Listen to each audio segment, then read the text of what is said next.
with SPF 20 because you should always be protecting your skin from the sun. Throw the threads on. The threads make... What's going on is Anton from AntonDaniels.com. I appreciate you guys for continuing to rock with me, but I just got home off of an early morning flight, right? First thing through the door, I want to see my family. I love my family. You know, I'm a family man. I'm an advocate for families, right? Second thing, I got to get that hot shower because I got to throw the threads on. The threads make me feel like $1,000,000, but the third thing through my mind and all throughout the trip is that I gotta have that Tiege pack. Tiege makes my life uncomplicated. It's uncomplicated skincare for men. The first way that I started specifically was their level 1 system. It's a daily face wash to get rid of the dirt and grime on your skin. 2 times per week exfoliate and scrub to get rid of the dead skin cells.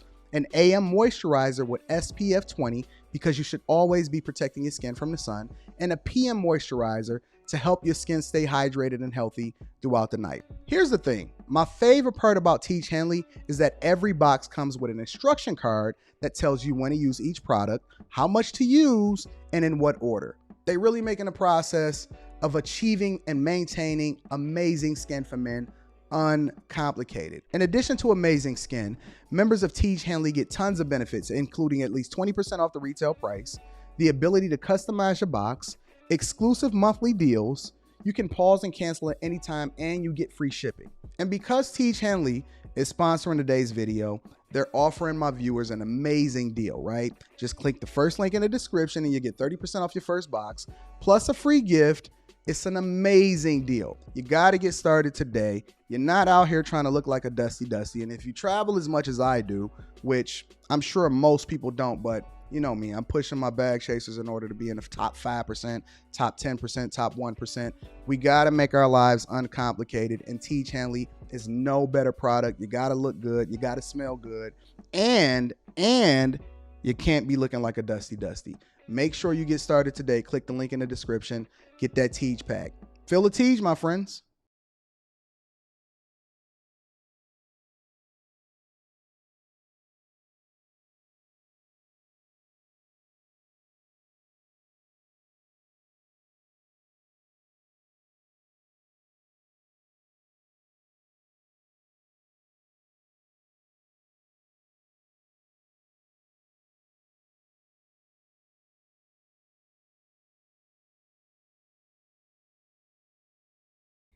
What's going on is Anton from AntonDaniels.com. I appreciate you guys for continuing to rock with me. It is Friday. March 29th, 2024, year of our Lord. Man, it has been a long week. It's one of those rare weeks. One of those rare long weeks. It seemed like every week this year has been flying by, but this is one of the few weeks where it just seemed like it was long, and I don't even know why. I'm not sure why the weeks were so long. I got to get y'all up in here on the TV. What's going on, friends and family? We in the building, so on top of my game. I'm coming in through the ceiling. We had a couple of technical difficulties. Apparently, we're not streaming on Facebook today, but that's okay. YouTube is the most important, that's for sure. What up, friends and family? How y'all feeling today? I didn't live stream on, I told your car. Your car is such a blessing to me. Shout out to everybody. Kojak, your car, everybody. Such a blessing to me. Because, you know, we interact and we text back and forth on the phone or whatever. And I told him, I said, yo, I'm not going to live stream on after hours last night, but I'm going to live stream tonight and I'm going to live stream Saturday. So we're going to do Friday and Saturday. He's like, I bet I got you or whatever. And then he hooked me up as far as letting the people know inside of the Discord. If y'all not a part of the Patreon, link is in the description as well as pinned to the top of the chat. Because the Discord, the link to the Discord is in the description of any of the most recent videos that's inside of the Patreon. So make sure y'all tap into the As a matter of fact, don't tap into the Patreon. Wait until the first of the month. So let me see when the first of the month is. What is it? The 29th? Calendar. The beginning of the month is the best time to join the Patreon once you get to a certain part. So Monday, wait till Monday. Monday is the day that you actually want to join the Patreon. Yeah, man. Wait till Monday. So let me get a little bit of the housekeeping out of the way. Then we're gonna go ahead and get started with the show. Make sure y'all tap into the Patreon. The link is in the description as well as pinned to the top of the chat. In addition to that, make sure you support the sponsor, Tiege Hanley. Tiege said, "Listen, Anton, we don't want you to spend money on Pistons tickets this year. We want you to go ahead and get a 911." Shout out to Tiege. Shout out to Tiege Hanley and the sponsors of the show. We appreciate you. No, we will not be renewing our Pistons tickets, but instead we're gonna spend it on things that we really want. You know what I'm saying? So shout out to Tiege Hanley. I will be announcing our first Patreon meetup soon. What else we got with housekeeping? Mika. So Mika's first live stream with me on After Hours will be next Thursday. Next Thursday will be the first day that Mika joins me. So we gonna figure out what that looks like, and we putting it together. Sarah said, "What's a 911?" The 911 is a Porsche. It's one of the most coveted Porsche. I didn't get a GT3. I'm still on the waiting list for allocation, and you know the way that my checking and savings is set up. You know what I'm saying, I'm trying to make sure I got money allocated over, and that I'm liquid for the upcoming Lamborghinis that I got allocated and all of that. So I got to be a little careful. And I'm trying to get rid of cars, but then I like cars. So I'm going to just go ahead and build. I just bought some new land, and I'm going to build a garage. I'm going to build a master garage. Man, I might be able to make that my office. I just thought of something. Okay, wait. Give me a second. Let me figure it out.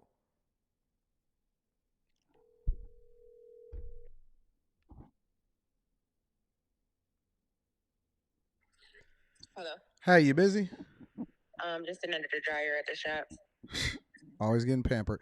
I just had an idea. What's the idea? So, okay, so you know how we got all of these cars and stuff, right? And I wanted to build a garage.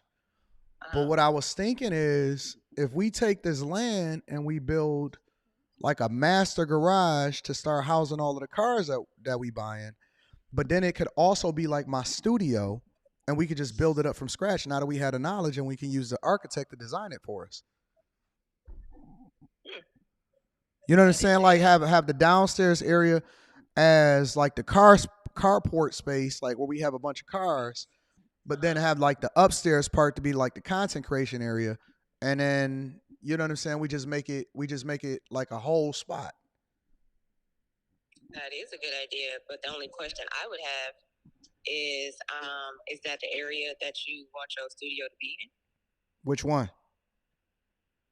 I don't know. I mean, whichever one you pick, is that an ideal area for content? I want to keep it close to downtown, but then at the same time, I need enough space to be able to build a garage. I'm sure we can get in touch with somebody from the city and find a space. I don't know. We'll figure it out. But that's what I was thinking. Like have the whole downstairs be like cars and stuff like that, and then have the upstairs, you know what I'm saying, be like the content creation area, and that could be the new studio. That sounds like a great idea. I'm with it. All right, bet. We'll talk about it. All right, bye. Bye. Man, I just literally thought about that. Like, yo, because I was like, yo, I already want to build a garage. A warehouse, yeah. A warehouse garage, you know what I mean by it. But basically keep a space where I keep all of my toys. And then, you know what I'm saying? You also have it like, yeah, a compound. Shout out to Rich Reloaded, a compound. I don't need an architect, but my architect is also the person that I go through in order to get in touch with all of my contractors. I've been working with him for a long time. So he is an architect, but he also builds multi-million-dollar houses. He's been doing it for well over 30 years, actually 40 years at this point. And he's also the person that we've tapped into to build the houses that we building for our property development company right now. And he's also the person that helped me pull all of the permits and build and design my first restaurants. So yeah, we got a new idea. Shout out to all of my people out here in the streets. Man, that's gonna be dope. It's gonna be a lot of work though. But I think it would be less expensive than having a house, though, right? Than building a house from scratch. Because you don't have to put a basement. The foundation should be pretty easy. It's just going to be a slab. But then if it's 2 floors, I don't know. We'll figure it out. We'll talk about it inside of the Bag Chasers. Daniel Liverman. Shout out to Daniel Liverman in the building. Let me highlight that. So Daniel, shout out to Daniel yesterday. You know, I'll be out in these streets in Detroit. And he pulled up on me, said, "What up, Ty?" And you know me, I was in a Porsche. He said, "What up? What up? What up?" He said, "I'm a bag chaser." I said, "Shout out to the chasers nationwide, especially in the city. Shout out to the chasers. Nobody can tell me that they never pulled up on me, and I'm not 100% of what it is that I am online as I am in person." I was so excited to kick it with him and meet him, especially meeting a fellow bag chaser just in walking downtown. Yeah, man, shout out to the chaser. So shout out to Daniel. I appreciate running into you yesterday, big dog. And I meet people every single day. out in the street. So shout out to y'all. Yeah, man. Yeah, y'all ready to get started with the show?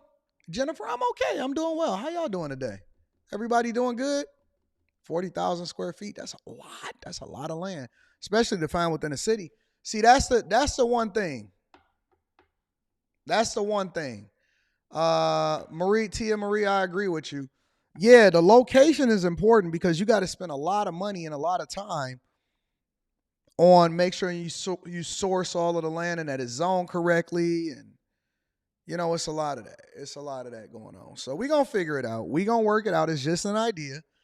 I had already planned on building a nondescript warehouse anyway, but if I'm going to build a compound, you might as well build it all the way up. You know what I'm saying? I had a living quarters all the way at the top. Not my brain is spinning. You know what I'm saying? So shout out to y'all. Let me give an early acknowledgement to my dog, Mike That Dude.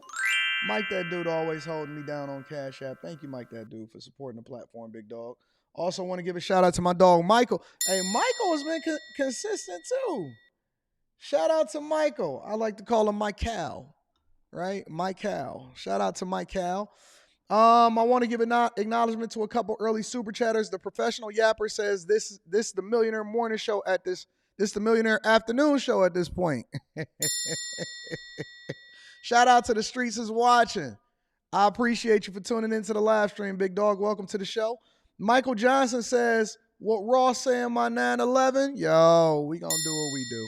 We gonna do what we do. My security is good. We good. We good over here. Don't worry about the security part. We straight. I appreciate y'all for always looking out for me. All right, y'all ready to get to the show? We got a lot to go through today. We got to get to Eric Adams.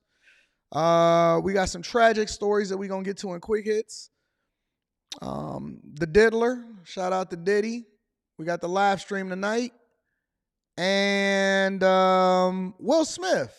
Oh, and I found a new content creator because, you know, I always like to find one at least once a week of a content creator that's expressing their thoughts, and we're going to react to that. So we're going to get into all of that. Shout out to Amanda Burley. Mandy says she a new bag chaser and a fan. Listen, I want to correct you on one thing, Mandy. I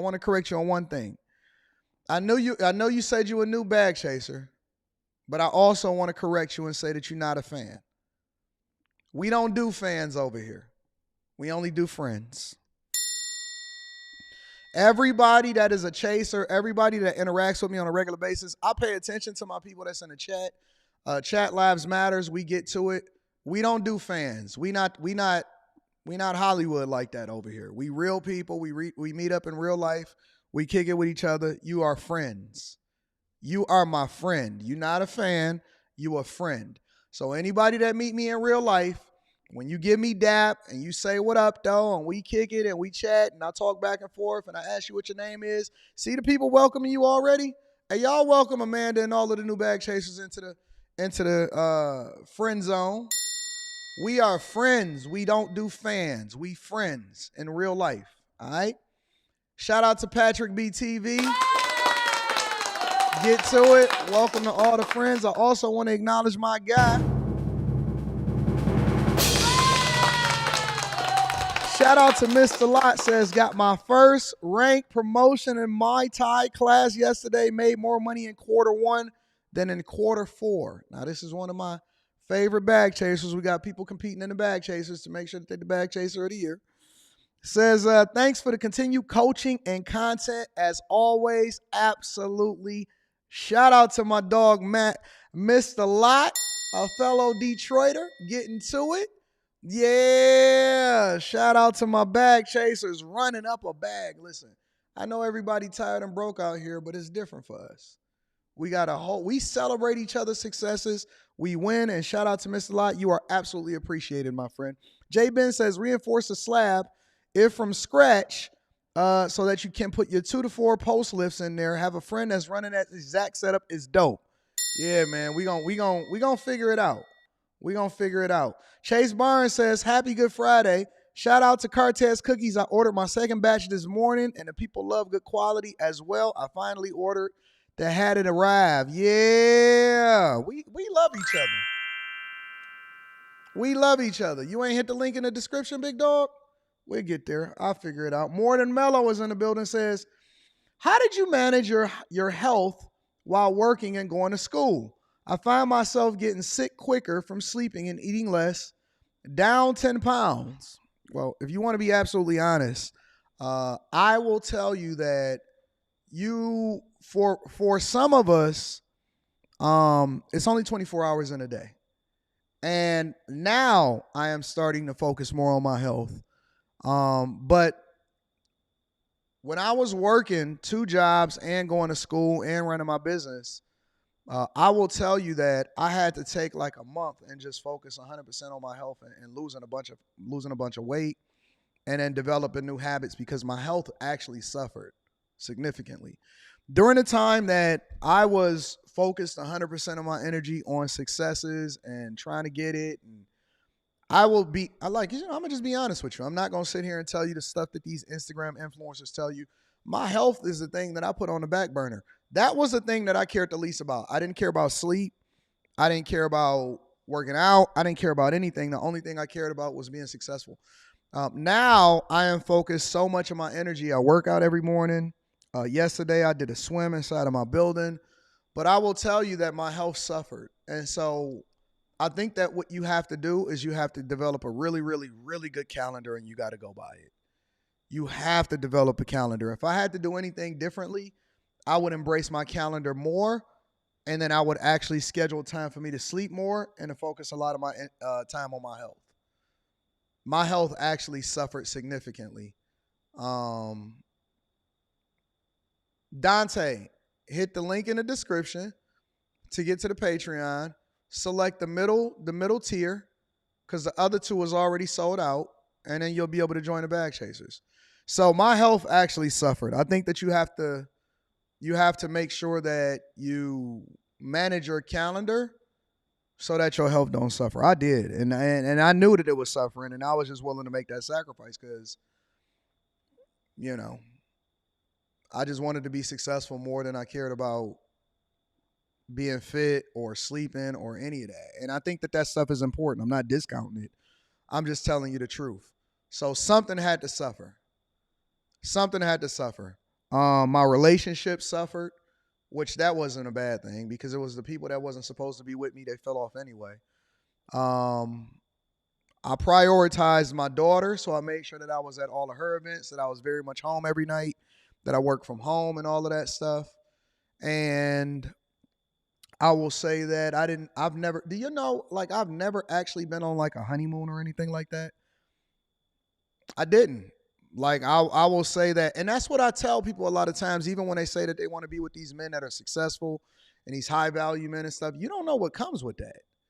Like, you genuinely don't know what comes with that. Rita has been asking for, like, let's just go on a vacation, let's kick back or whatever.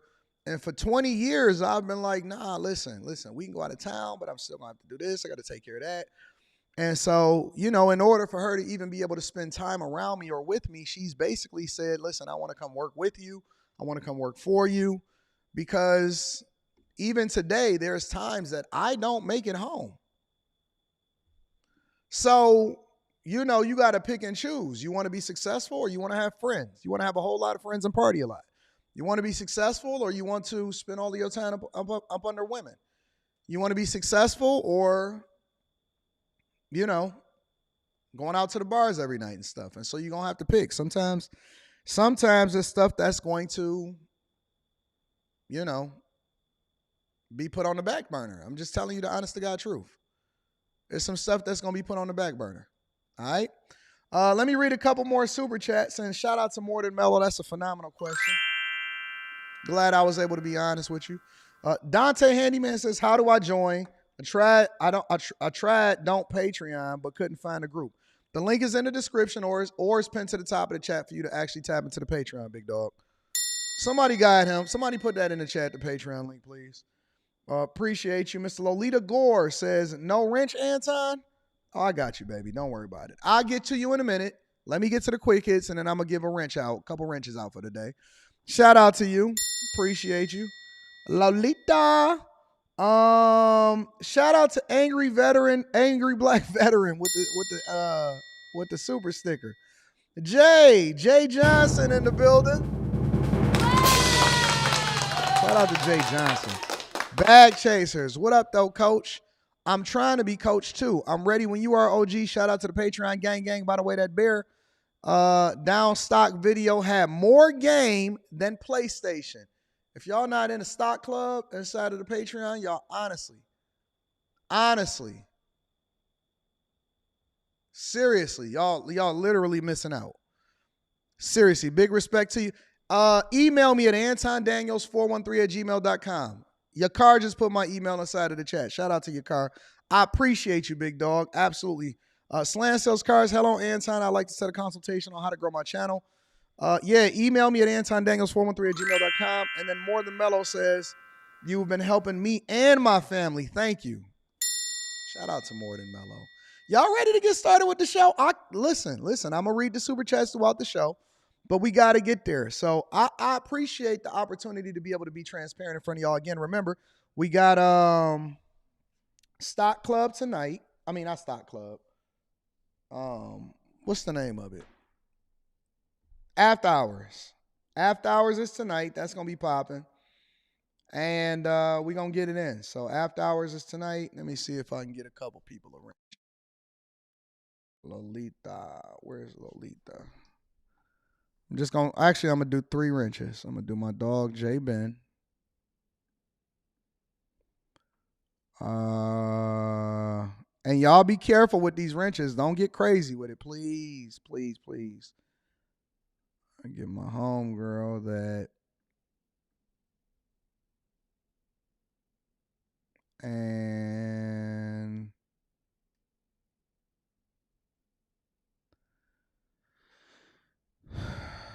there we go. All right. There we go. We rocking. All right. Y'all ready to get into the show? Hold on. I got you, baby. Let's get to it. All right. We're going to give out some more wrenches if we see what's happening.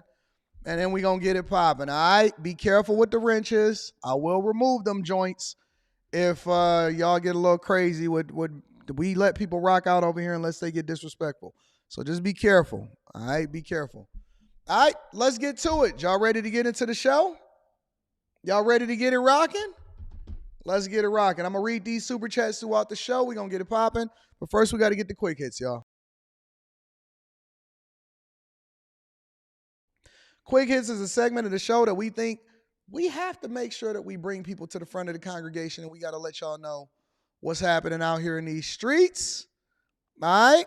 First thing on quick hits, a young girl was found inside of a pipe at a Houston hotel pool. Some more context to it. I want y'all to understand what's going on. Take a look. We're learning new details about the death of a little girl whose body was found inside a pipe at a hotel pool in Houston.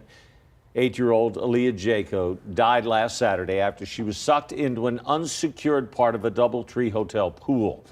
Michelle Choi has more. Just a day after Aaliyah Heiko's family filed a wrongful death lawsuit, their attorney Richard Nava, alongside Texas EquiSearch's Tim Miller, provided the latest details in the tragic case. We are seeking justice for Aaliyah because this could have been avoidable. Aaliyah's family is suing the company that owns and operates DoubleTree by Hilton Houston Brook Hollow off Highway 290. They also plan on filing a temporary restraining order to get access to the facility. This hotel ran an establishment with many violations. According to the lawsuit, the family had rented a room at the hotel to enjoy a day of swimming last Saturday when Aaliyah went missing. It alleges hotel management then denied the family's request to look at security video as they frantically searched for the 8-year-old, who we learn may have been trying to rescue her 5-year-old sister moments before. Who might have been also drowning by being pulled into this pipe. A pipe the lawsuit claims malfunctioned, sucking water in instead of pushing out. Aaliyah's younger sister was pulled out by a family member. Houston police and Texas EquiSearch say security footage later showed Aaliyah go underwater in the Lazy River pool and never resurface. Miller, who was on scene, says the team drained the pool, then used cameras on 20-foot poles to inspect the pipes and found Aaliyah's body wedged inside. It was almost unbelievable.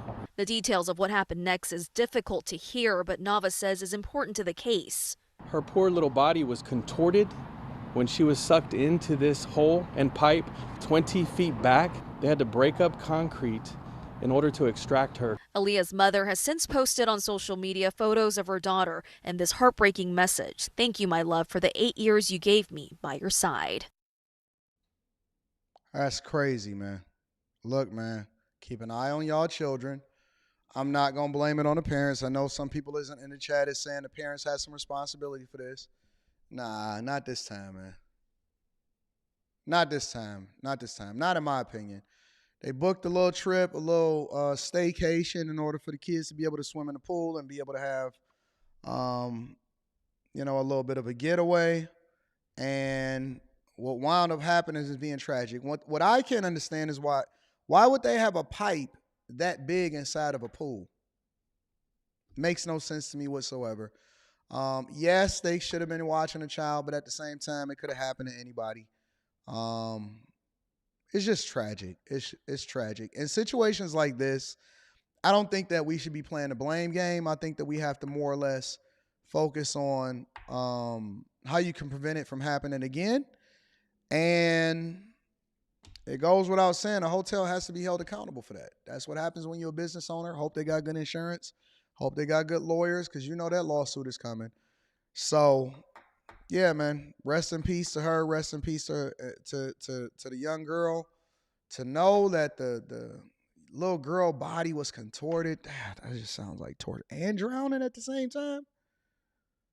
Oh, that junk make my body shiver. It makes my body shiver. So, yeah, man, I don't like reporting the news sometimes, but I got to let y'all know what's going on. So that's what's happening in Houston. And there's a housekeeper that's been arrested for allegedly stealing expensive items from clients.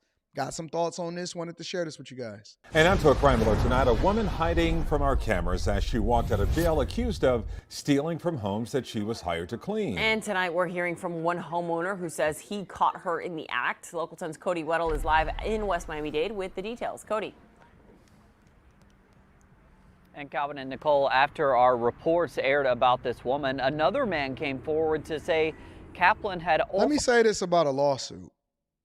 And one of the reasons why I have the end of the show being the end of the show the way that I'm going to set it up today is because money solves almost all problems. But some things, there's just some things that money cannot replace. And, to lose a child is no amount of money that you could ever give me that would ever replace that. I know some people, place money over everything because the love of money is the root of all evil. And don't get me wrong, we are chasers over here. Actually, we bad catchers. But chasers just sound a little bit, it rings a little differently. But some things money just can't replace, bro. When I asked y'all a question yesterday just to see what y'all would say about Sam Bankman getting that 25 years, but for billions of dollars, I know there's some people, regardless of how they answer the side of the chat, would take that. But I'm not replacing the time that I have on this earth with no money. I don't care if it's billions, millions, or whatever. Now, you're not taking my life for 25 years. I'd rather have more time with you on this earth than to ever let your life be removed from me in order to get a couple $1 million or some millions of dollars. Man, that money ain't gonna fix that.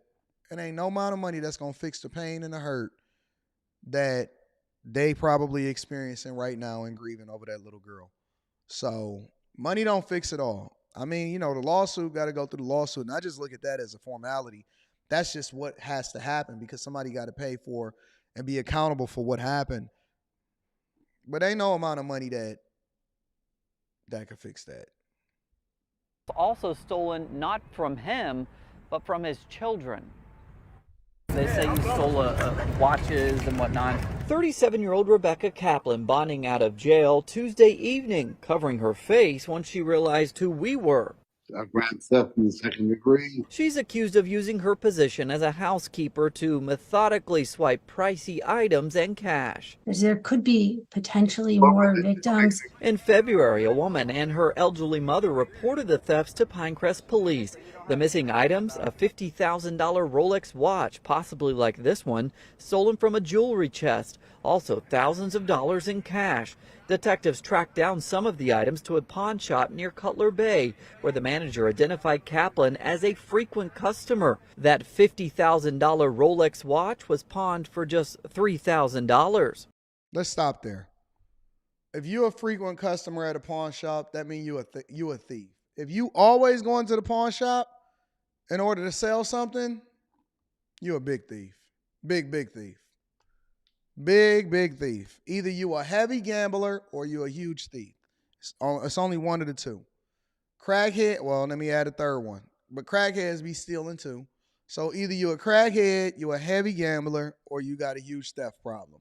If you just a frequent customer, she stole a $50,000 all gold Yachtmaster and sold it for $3,000. So you may be a crackhead and a thief and a gambler all at the same time if you're doing that like that. $3,000? And I'll give you $4,000 and give me my watch back.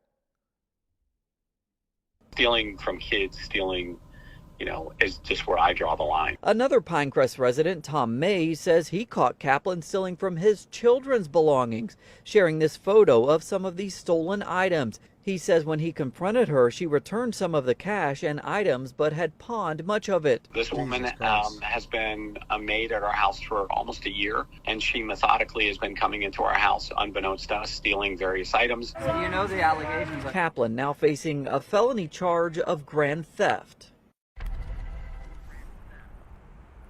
And she could now be facing up to 15 years in prison. Mays, the second alleged victim of Kaplan, who reached out to us after this story aired, tells us that at the time police could not issue an arrest warrant for her because she was in rehab. During her bond hearing today, her attorneys did mention that she has had substance abuse issues. I knew it. I never seen this. I haven't seen this, and I'm reacting to it for the first time, and I already knew. Dope fiend. Anybody that'll sell a $50,000, even if you a thief, if you will sell a $50,000 watch for $3,000, if they offering you $3,000, they know you a fiend. They know you a fiend. Listen, you a fiend, you a thief, probably a gambler, all encompassing. Your whole life is trash. They need to just sit her down in jail. And what do you mean you can't issue an arrest warrant because you in rehab? Man, if you don't get that chick in cuffs and get her up out of there, watch everybody. Watch everybody around you. Everything and everybody, watch them around you. I got people that clean my space. I trust them enough to be able to watch them when they at my space. You can't come in my, I know a lot of people that let people come and clean their houses and stuff like that. When they're not there, not mine. You can't come and clean my crib when I'm not there. Rita be there, somebody be there, and these little homely white girls come in and they be cleaning and stuff like that. And I'll just be watching them. Even when they don't think I'm watching them, I'm watching them. And I got cameras. So I don't trust nobody. I don't trust nothing and nobody. I trust people to do exactly what they're going to do. Real talk. So be careful who y'all let inside y'all spaces, man. Be very, very careful who y'all got around y'all and who doing their services, because you don't know what kind of habits that they got when they go home and in their private time. And last but not least, Simp Chronicles. We haven't talked about any simps on here lately, have we? Well, here's one from you.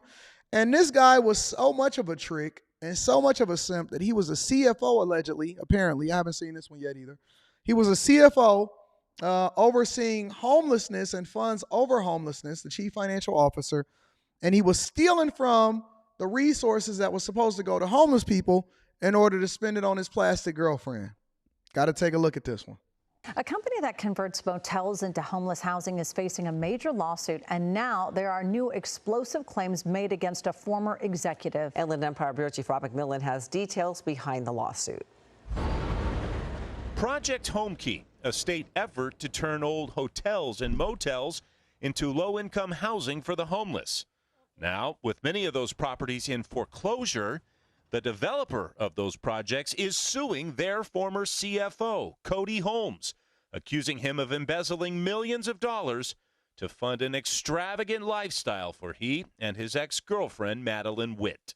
Doctoring up signatures, creating documents, opening up fictitious accounts. According to the lawsuit filed by attorney Brian Sun, Cody Holmes started out as an intern at Shangri-La Industries in 2014, rising to the role of CFO just 5 years later.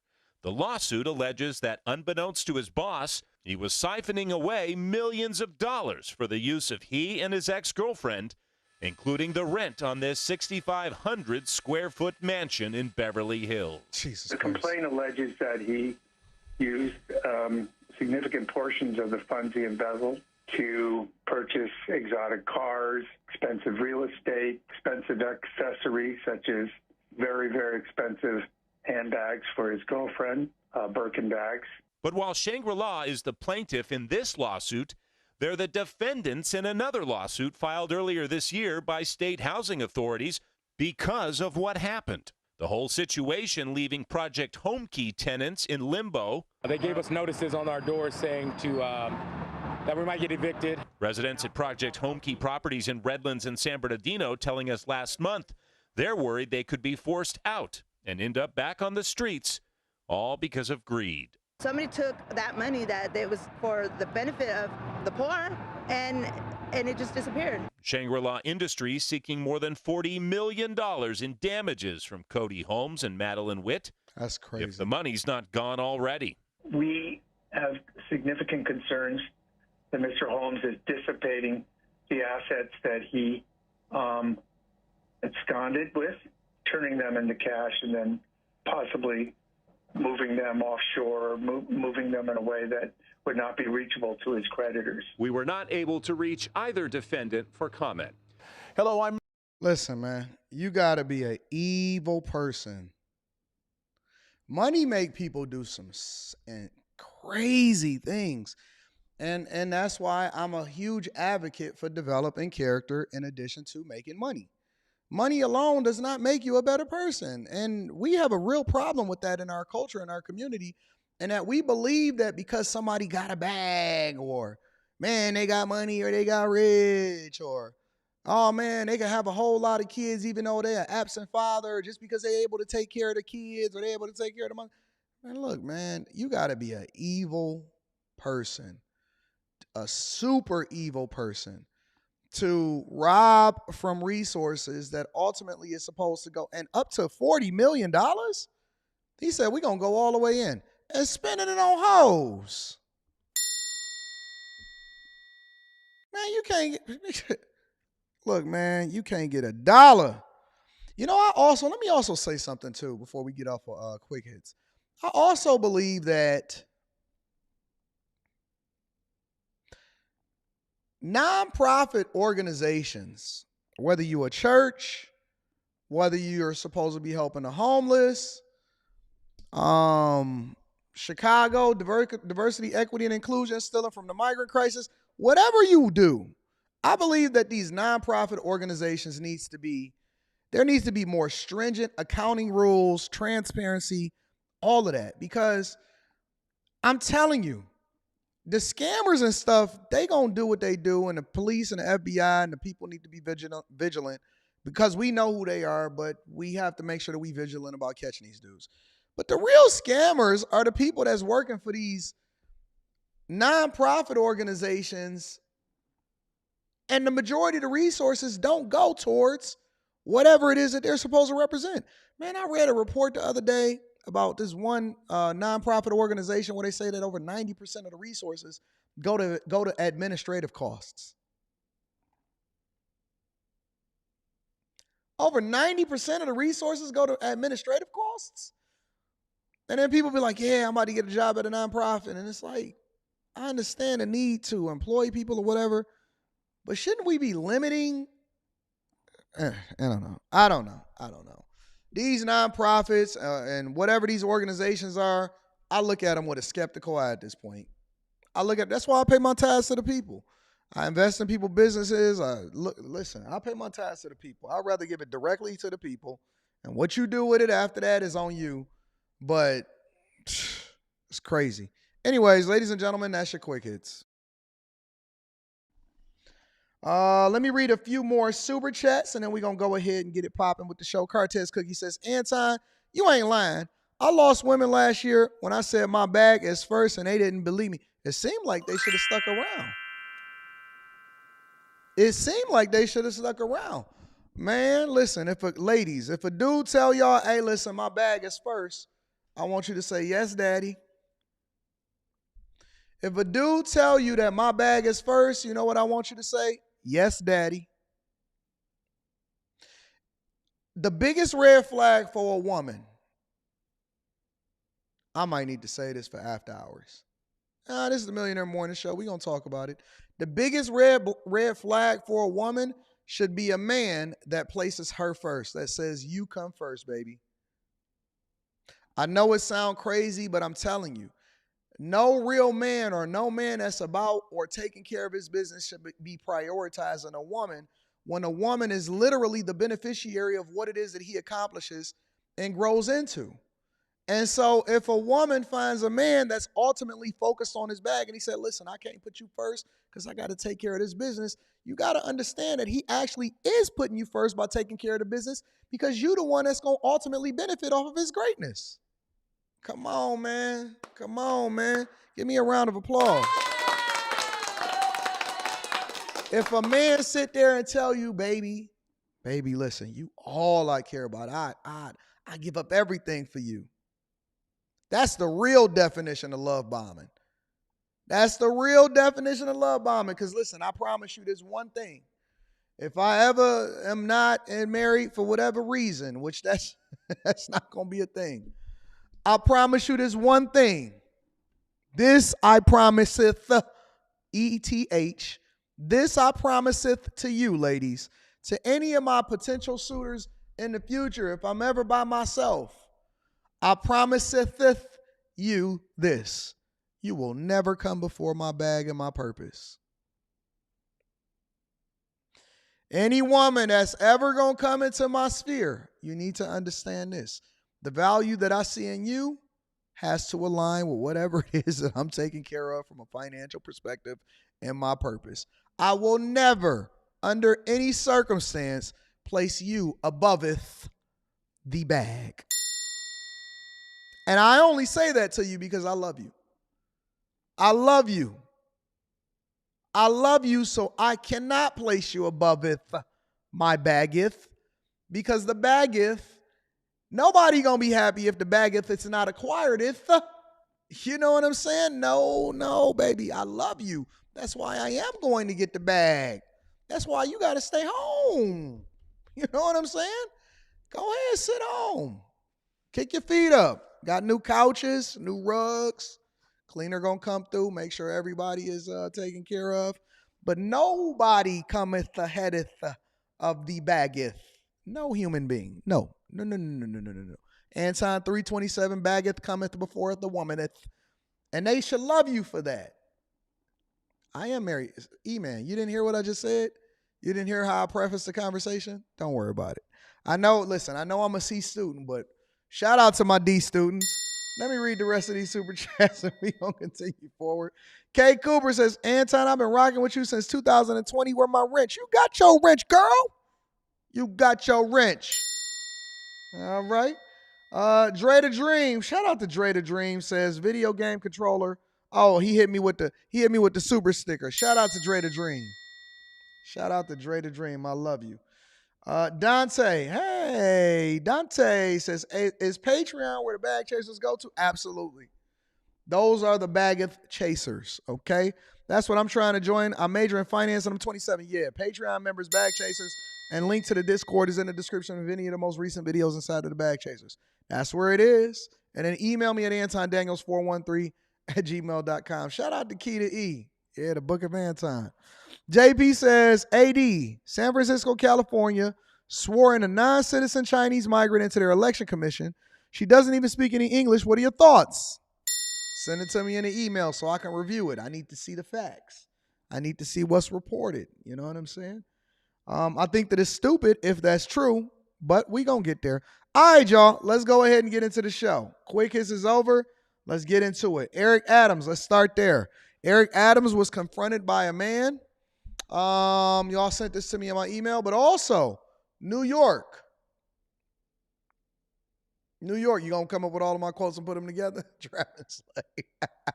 New York now is having metal detectors and body scanners in the subway. Make sure y'all hit a like for the algorithm, subscribe to the channel, and turn on your notifications. Let's see what's happening in New York. The city is now turning to new technology in an effort to cut down on crime. There are these new scanners, and they would look for guns at subway turnstiles. Pretty innovative here. Could be complicated, though.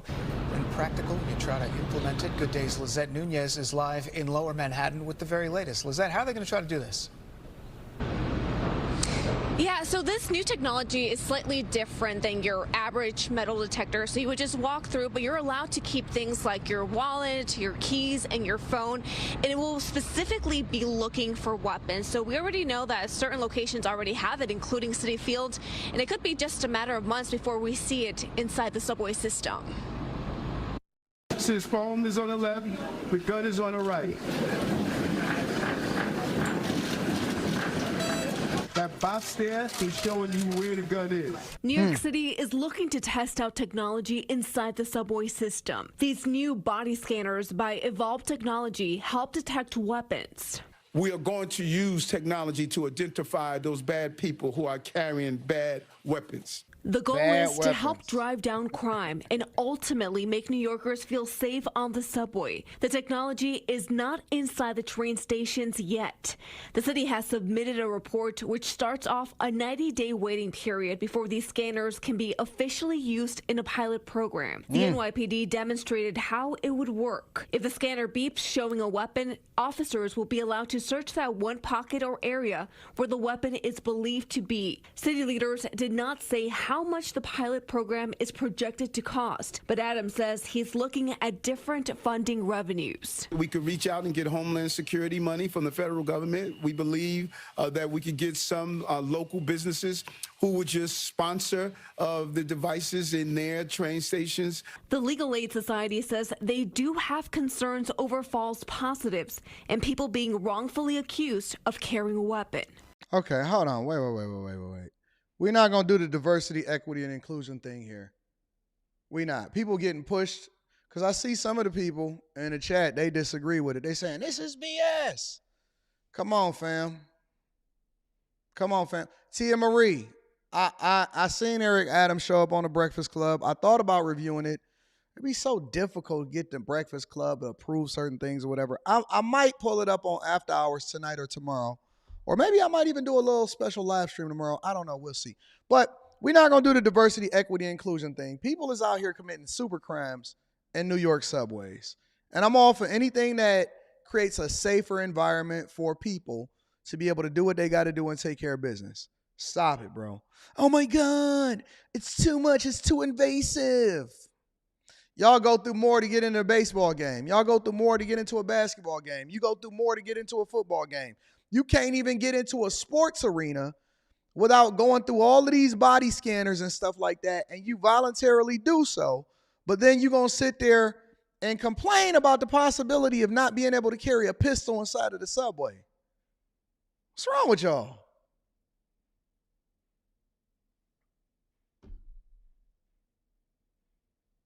Y'all complaining about extra safety precautions when y'all just complain about the fact that it's not safe enough inside of New York in the subways? Tell me that y'all not complaining about this, bro. Y'all go through way more to get into the club. You go through way more to get into a club, and then you sitting there complaining about the fact that they want to keep you safer. If you're going to put funding towards anything, put it towards this, at least. So when it comes to this type of technology, gun detection systems, we're primarily concerned with false positives. People being falsely identified as having a weapon, causing law enforcement to be afraid and possibly react in a way that could get themselves hurt and also the individual hurt. That sounds so stupid. And the city will also be hiring clinicians. This is part of a larger state program to help those struggling with mental health issues inside the subway system. So, let me see if I can pull up a video of Eric Adams kind of talking about why he did this in the first place. Because we know that, listen, y'all had the National Guard in New York in order to try to keep the subway system safe. And y'all sitting here complaining about them putting some gun scanners on you. Come on, man. And I say, those who are afraid of scanners and rather not walk through it, I'd rather you be safe. So let's bring on the scanners, and we are taking a huge step towards public safety. That is Mayor Adams today announcing that scanners are coming to the subway to detect guns and crack down on crime. And joining us now to talk about the city's fight against subway crime is Mayor Adams, live from City Hall. Thank you so much for joining us, Mayor Adams. And we know everyone wants to feel safe on our subways, but with so many random crimes underground not involving guns, instead ordinary objects like water bottles, suspects using fists and feet to hurt people, do you expect that this gun detecting technology will make a difference in the perception of public safety here? Thank you for having me on. If I could just take a few moments to really tell New Yorkers, I was out at the wake of young Jonathan, who we lost, a police officer who died in the line of duty. And New Yorkers, our hearts go out to him and his family. I spoke with his wife and the family members that were there. And we're going to continue to support our police officers as they are clearly standing in the gap of danger. And that is why we're doing what we're doing in our subway system.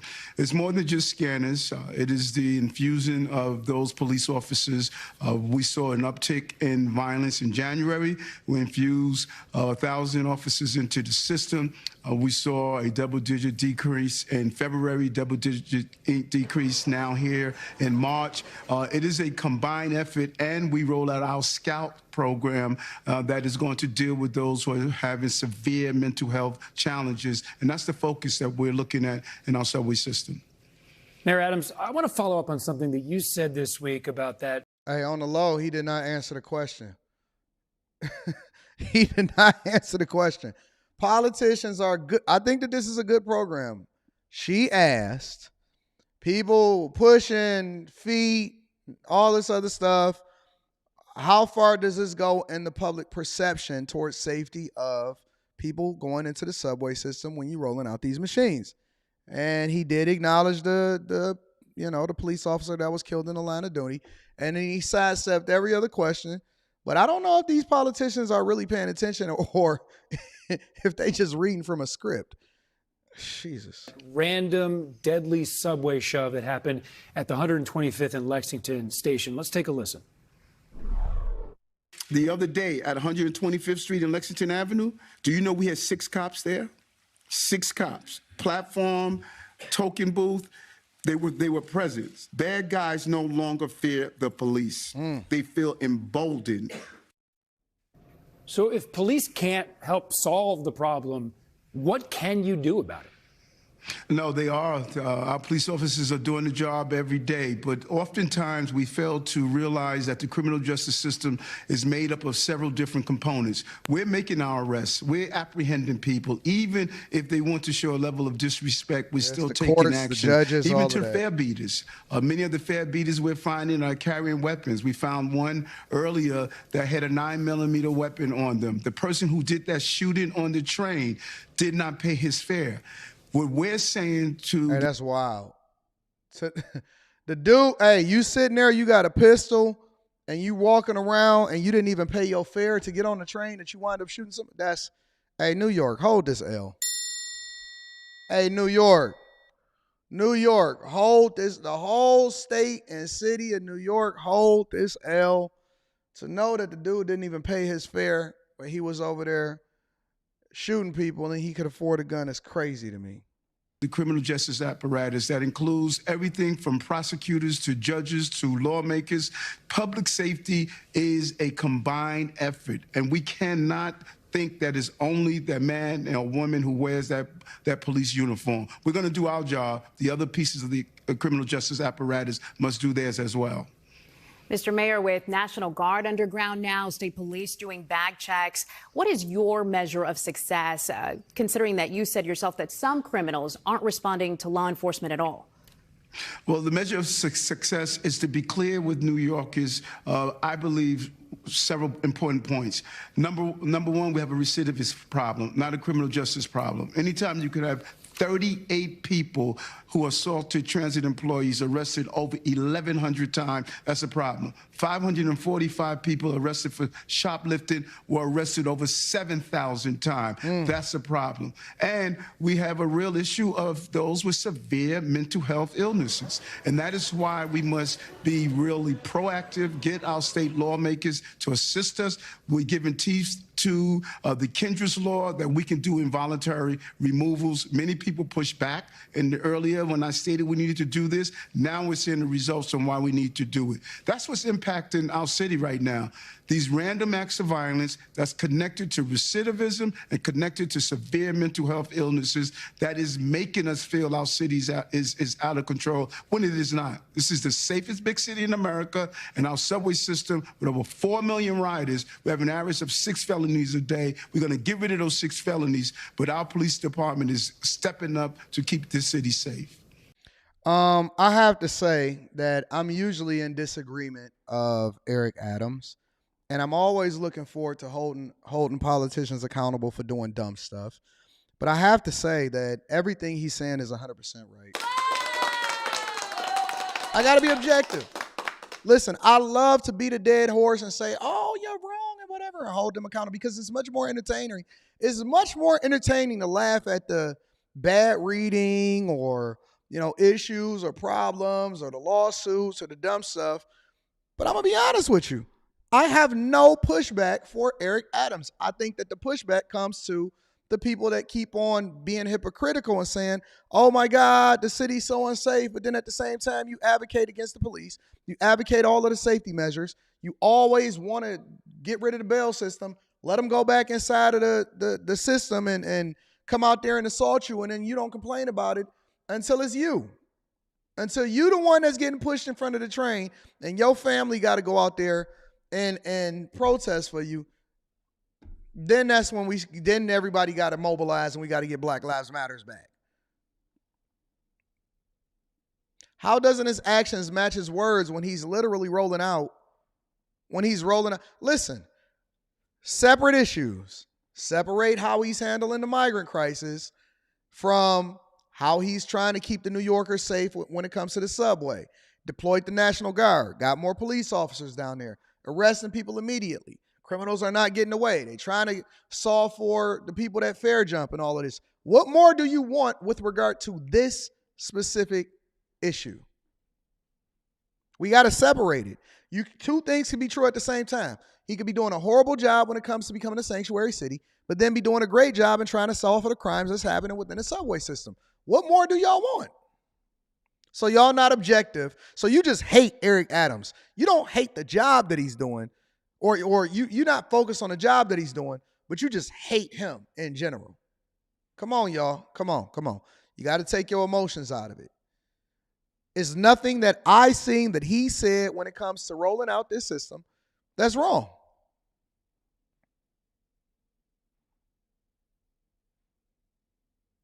It's not his policy as far as catch and release. That's not his policy. That's why he's saying, listen, there's other factors at play that was happening prior to me even getting in the office, and it has nothing to do with the police themselves. The judges, the laws, the things that's happening on the books, that's happening at the state level, that's not him. That's not him.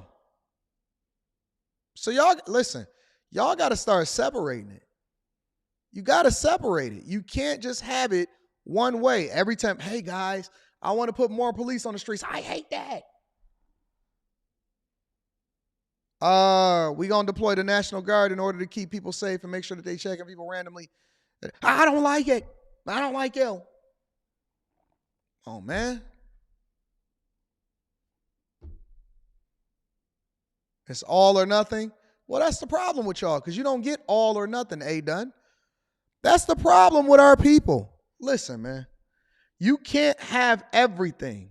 And every single thing that happens in this life, you're going to have to make a sacrifice, or you may have to give up something to get a little bit more. That's why we keep having problems within our legislative branches, because you're never going to be able to please everybody. And so our politicians can't work with each other because y'all so stuck on the fact that it's all or nothing. You're not going to get everything. You read the policies. You look at what somebody does good. You look at what somebody does bad that you don't agree with. If the good outweighs the bad, then that's the person that we roll with. If the bad outweighs the good, then that's the person that we get rid of. But nobody is going to be able to solve for what you think is right 100% of the time, because we all different and we all got different moral compasses. But in a general sense, I think that there's some fundamental things that we should be able to agree on. If they're trying to solve for making the subway system safer over in New York, I don't see a problem with that. It doesn't matter what side of the aisle that you're on. It doesn't matter if you're Democrat or Republican or white or black or tall or short or woman or man. If they try to make the subway system safer, that's one thing that we should all be able to agree on. No? Or maybe I'm just too logical. I don't have to be a liberal to agree with a liberal mayor and that he's trying to keep the subway system safe. How he's doing it, we can criticize it. We can go into the details. We can talk about the migrant crisis. We can talk about the cops. We can talk about a lot of different things. But the general premise is it's a generally good thing.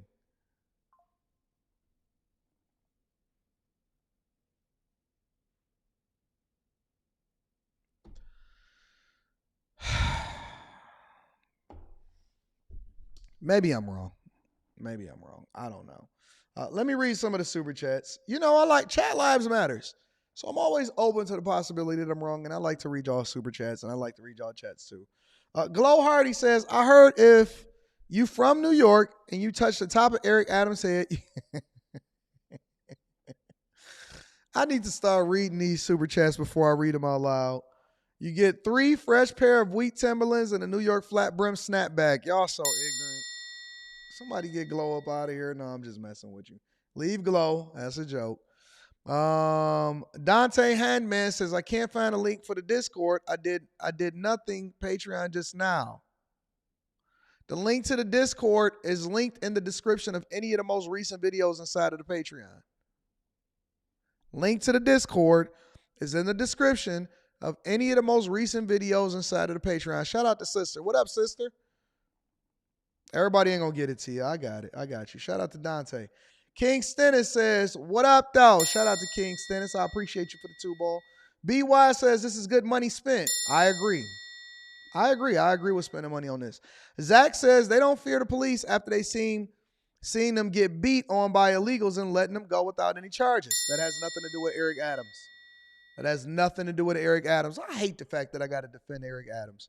So I don't even care for Eric Adams as a mayor. I think that he's a trash. He's not trash. I think that he's not as good of a mayor as you could have in New York. But y'all forcing me to defend people that I don't even necessarily rock with because y'all is too far right or you too far left. Come on, man. Don't be too far anyway. I'm from New Rochelle, New York, closest city to NYC, and you'll find migrants begging in the hood, but not in the Spanish side of town. Y'all saying I got to take a trip to New York? I was thinking about flying out to Vegas, like just taking a quick trip out to Vegas today. Fly out to Vegas today, come back Monday morning or something like that. Y'all let me know what I should do.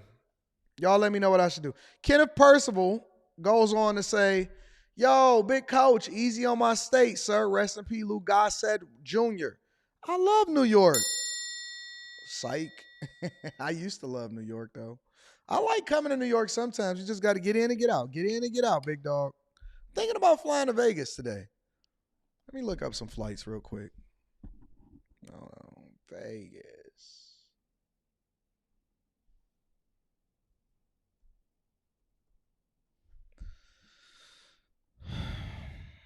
Vegas. Should I fly to Vegas today?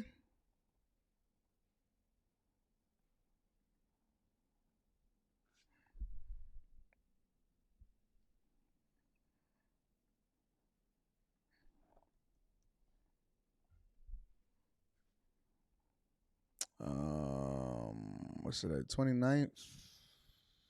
Maybe you just put in Sunday. It's a long flight though. 4:30 flight? Can we do a 4:30? So if I 4:30 here, 6:08 there, Pacific is 9 p.m. here.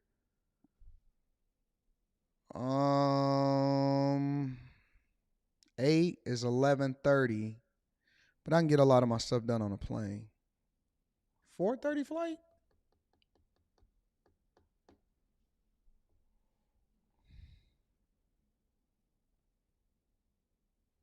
Sunday. Check out. Yeah, I got 7:10.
Where's the Fedora?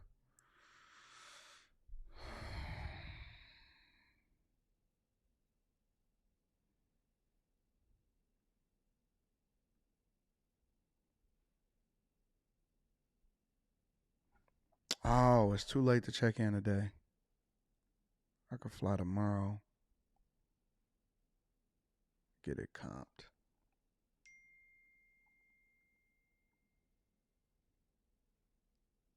No.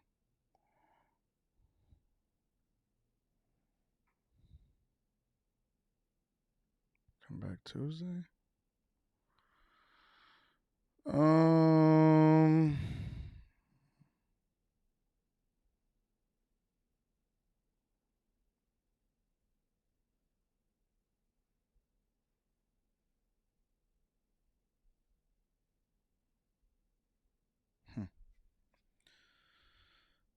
Anyways, all right. Let me go ahead and get ready for the rest of the show. What we got next? What we got? Oh, let me read some of the super chats and then we get it popping. Black Ink says, I'm a New Yorker and I may not have this migrant may not like his migrant policies, but I like that he's trying to keep the subway safe. See, you're reasonable. You're reasonable. You actually understand what's going on out in these streets. Tech Coach Ralph says, special shout out to Sister. After we did an agile training in the Discord, she made an awesome Kanban board. If y'all don't really understand what the Bag Chasers is doing out here and how we working and how we putting it together, because we are a community. We are a community. We don't just move one way. All of us are great. All of us are great. We get to the bag. Shout out to Sis. Shout out to Tech Coach Ralph for actually doing the agile training in our Discord. The link to the Discord is in the description of any of the most recent videos. Watch Too Much Reality says, morning AD, you already reviewed a female cop that got caught busting down with their officers. She won a settlement with the county for $500. No, send that to me. Email that to me. I need to see that. Female officer busting it down for a real one? Oh, man. We're going to bring them to the front of the congregation. All right, y'all. Let's continue on with the show. We got to get moving because we are behind on things. Clarence. Oh, no. That's the wrong one. Hold on. Let me see. Clarence's parents had a really good marriage. Shout out to Clarence. I'm going to read that super chat throughout the show. Clarence Thomas is under attack, one of our Supreme Court justices, and it's because they're saying that Clarence Thomas is giving his quote-unquote daughter.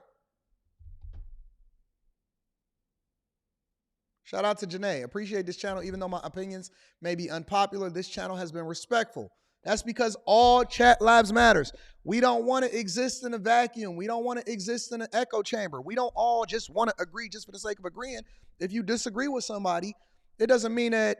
Listen, this is freedom of speech over here on the Millionaire Morning Show, the People's Channel. All right, but Clarence Thomas is under attack based off of the idea that he's looking out for his people and giving, I guess, some form of an adopted daughter. I haven't seen this yet. And I like to use different sources, so we're not going to just go with Fox News. We're not just going to go with MSNBC. We're going to go with CNN and ABC and all of that. He's under attack based off of the idea that he's setting his form of a daughter or adopted daughter up for success in the future. Let me see what they're talking about. 4 years before he was appointed to the highest court in the land, Clarence Thomas said this: "There is nothing you can do to get past black skin." Hey, is that a young Clarence Thomas right there? Oh, snaps. Oh, snaps. Look like he could have starred in a 70s movie, huh? Pootie Tang. Care how educated you are, how good you are at what you do, you'll never have the same contacts or opportunities. You'll never be seen as equal to whites. Despite that perspective, Clarence Thomas has dedicated his time on the bench to undoing landmark civil rights achievements for Black Americans. In 1995, he became the first Supreme Court justice to openly criticize Brown v. Board of Education, which, of course, outlawed segregation. In 2013, he voted to gut the Voting Rights Act. In 2023, he joined a decision to strike down race-based affirmative action. Thomas has also used his position to fill the judiciary with scores of his former clerks, most of whom are white, and all of whom, he says, share his views. I'm not going to hire clerks who have profound disagreements with me. That's a waste of my time. Talk to him. And someone said that's like trying to train a pig. It's a waste your time and aggravates the pig. I've never seen this before. This week, we have some news that Thomas has decided to hire as his new clerk a woman who is publicly accused of sending racist text messages like the one that reads, "I hate black people," in capital letters. She is also someone Justice Thomas has described as nearly an adopted daughter. Joining me now is Mark Joseph Stern, senior writer covering the... Wait. Again, I don't stand on accusations. That's number one.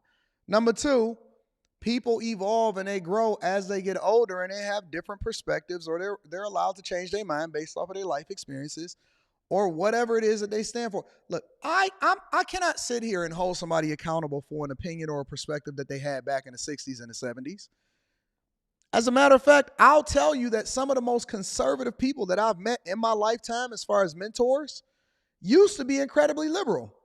They was the ones that was out there protesting and Black Power, and they was wearing their beanies or whatever it is that they was doing, and they was out there looking like they was going to Woodstock and stuff, and then eventually they evolved and they said, you know what, but I'm a grown up now and I got kids and I got to take care of business and this don't make sense.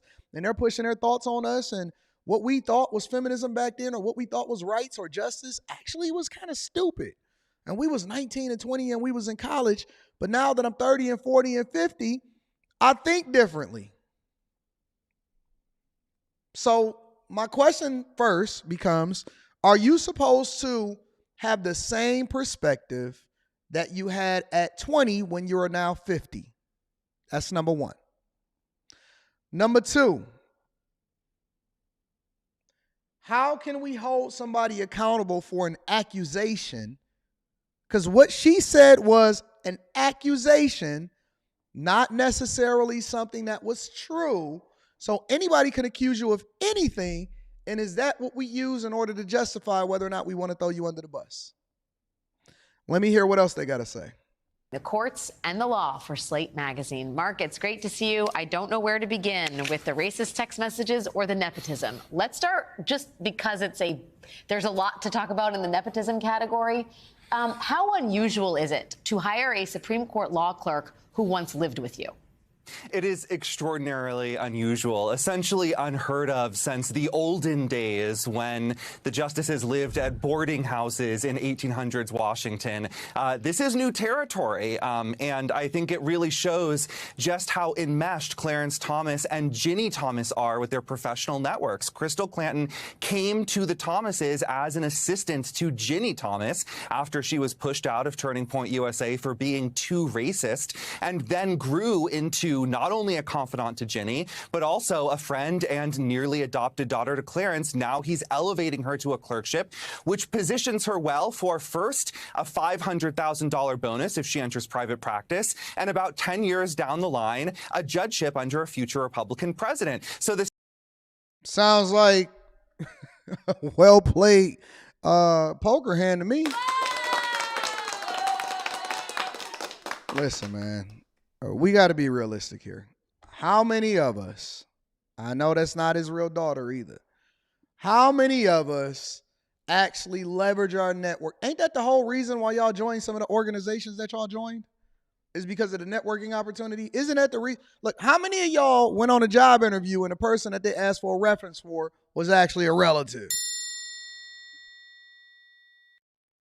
How many of y'all actually have leverage your network in order to become more successful? Hey, can you give me a job? That's what I tapped into my OGs for. Hey, fam, can you give me a job? Can you give me with a reference? Give me a job? You put me in that position? Anybody that I put in position, I'm going to have to know you. The only time I'm going outside of my network is if I ain't got no other option but to do so. So the person that basically came to you as an assistant and you practically look at him as a daughter is the person that you put in a position to be able to succeed long term. Oh, okay, cool. I mean, listen, I don't know what the rules are as far as Supreme Court justices ultimately putting her in a position as a law clerk hire. If it's illegal or something, okay, then tell me that, because I'm not familiar with that law or I'm not familiar with those rules. But if you're asking me personally if I'm going to give preferred treatment to the people that's closest to me, yeah, I am. I'm going to pick my daughter over your daughter. I'm going to pick my daughter over your daughter, or I'm going to pick my nephew over your nephew.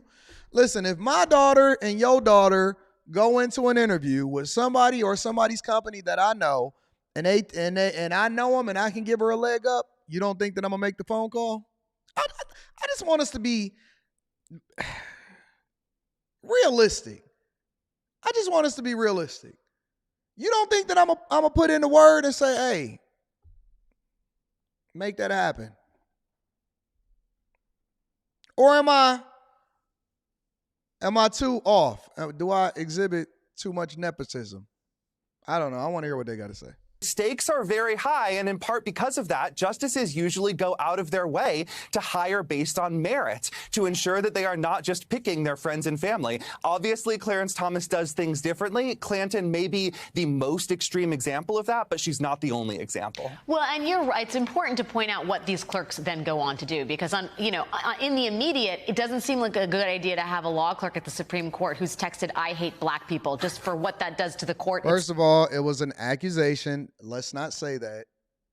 It was an anybody could say that somebody did something, but nobody has ever proven that it's been done. But let's continue.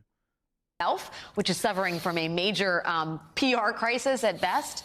But on the second, people who write text messages saying, "I hate black people," shouldn't be in the pipeline that is clearly in existence as it concerns these law clerks. And Thomas really has seemed to have profoundly efficient. He's built a very efficient pipeline insofar as his clerks really do have gone on in large number to become judges, to be an essential part of the American justice system. Can you talk a little bit more about his record on that? Yeah, so Clarence Thomas's clerkships are unique in that they sort of function as an indoctrination boot camp. And as that clip you showed earlier indicates, he doesn't hide this. An indoctrination boot camp. Goes out of his way to select clerks who already agree with him.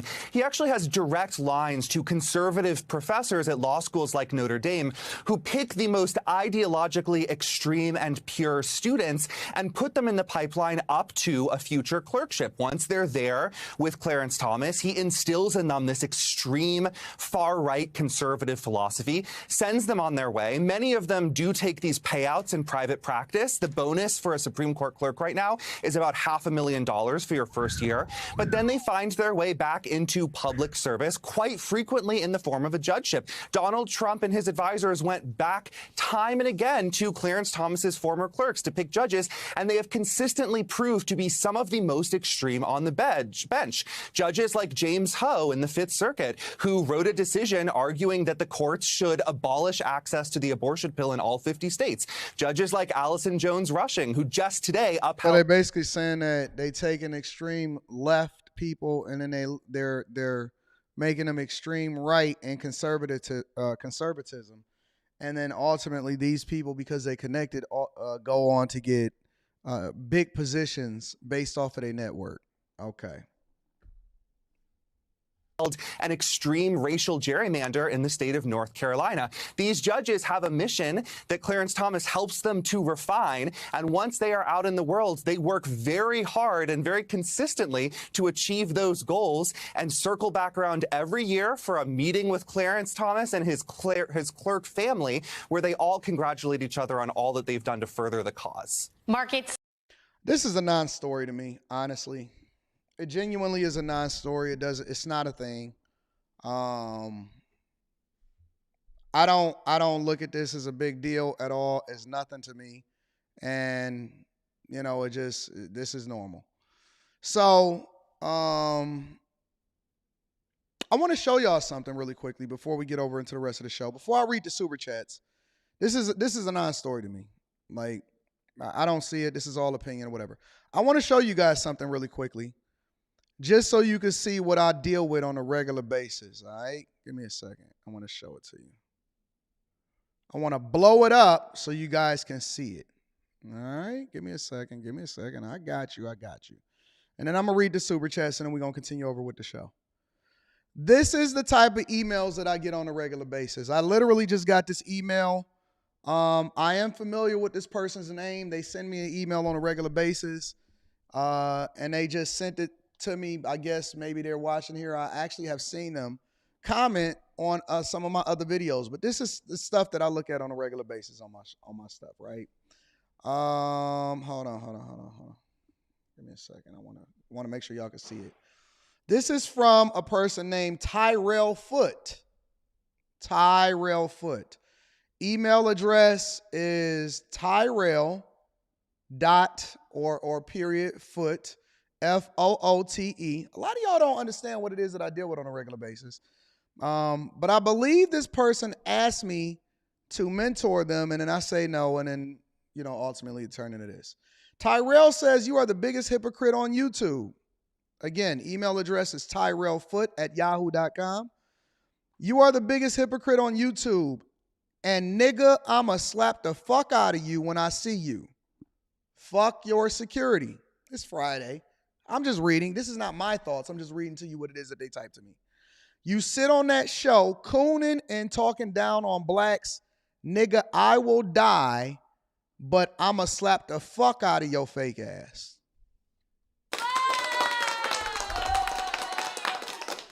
Tyrell, I will be forwarding this to my friends over at the FBI.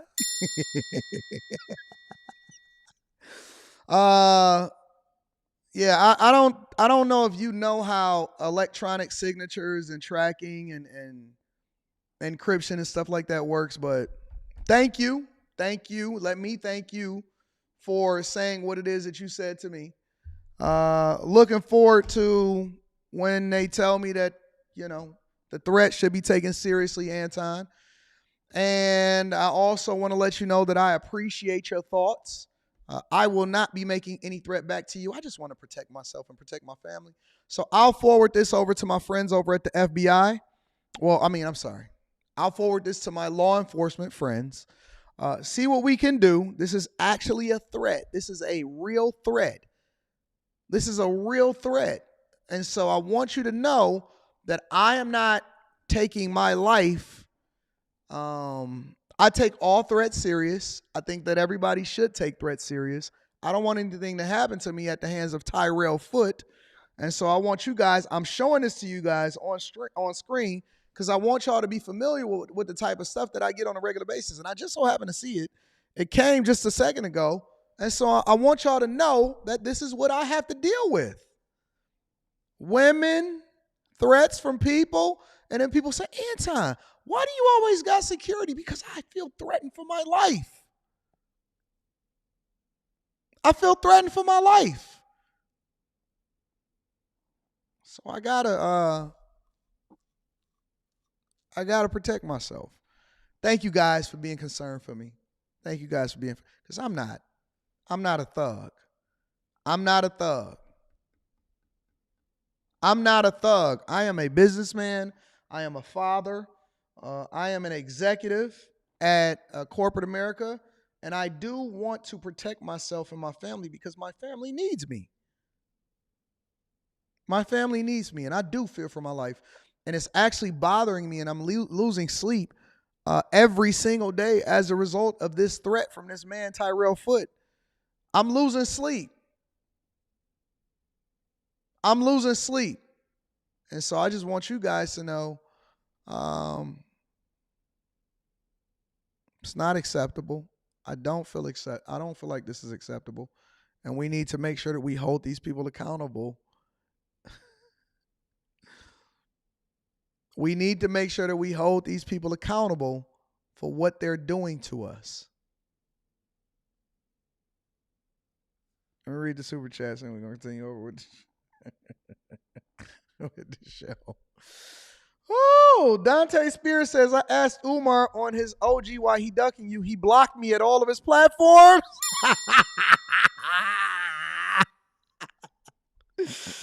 Oh, shout out to, oh man, he's so scared. How come all of the most pro-black, prolific doctorate speakers are so scared to actually have a conversation? P. Shank says, good morning, Mr. Anton Daniels and the Millionaire Morning Show. Enjoy your weekend. Thank you, P. Shank. Kenneth Percival says, Clarence was grabbing booty, destroyed Anita Hill. Shout out to Kenneth Percival. I appreciate you. Thank you, my friend. Well, if people send threats to me, y'all don't think that? Nah, don't worry about it. Victor Williams goes on to say, Ninja's mad because you exposing them in their reason the community is the way that it is. Trash. Trash, man. Trash, man. So listen, if you guys send me a threat on the internet, I will be absolutely sure to make sure that I put it on display and then I'm going to send it over into the FBI. So don't keep threatening me. Don't keep threatening me. Shout out to Psychedelic Sense. I appreciate you on Cash App Love. Psychedelic Sense came through and said, let me bless you, big dog. Thank you to Psychedelic Sense. And then King Stennis says, can we get a daily email read? That was funny as F. Y'all want me to do a hate mail session? Maybe in the beginning of the show, maybe that's what I'll do early in the morning is a hate mail session. Anton reads hate comments. Maybe I'll do like a special show just for that. All right, y'all, let's continue to go. And you know what, Tyrell ain't even anonymous. That's like a real person with a real name. Let me see something before I move over into the show real quick. Tyrell Foods. I don't really know that I can go and look up some stuff real quick, but we'll get there.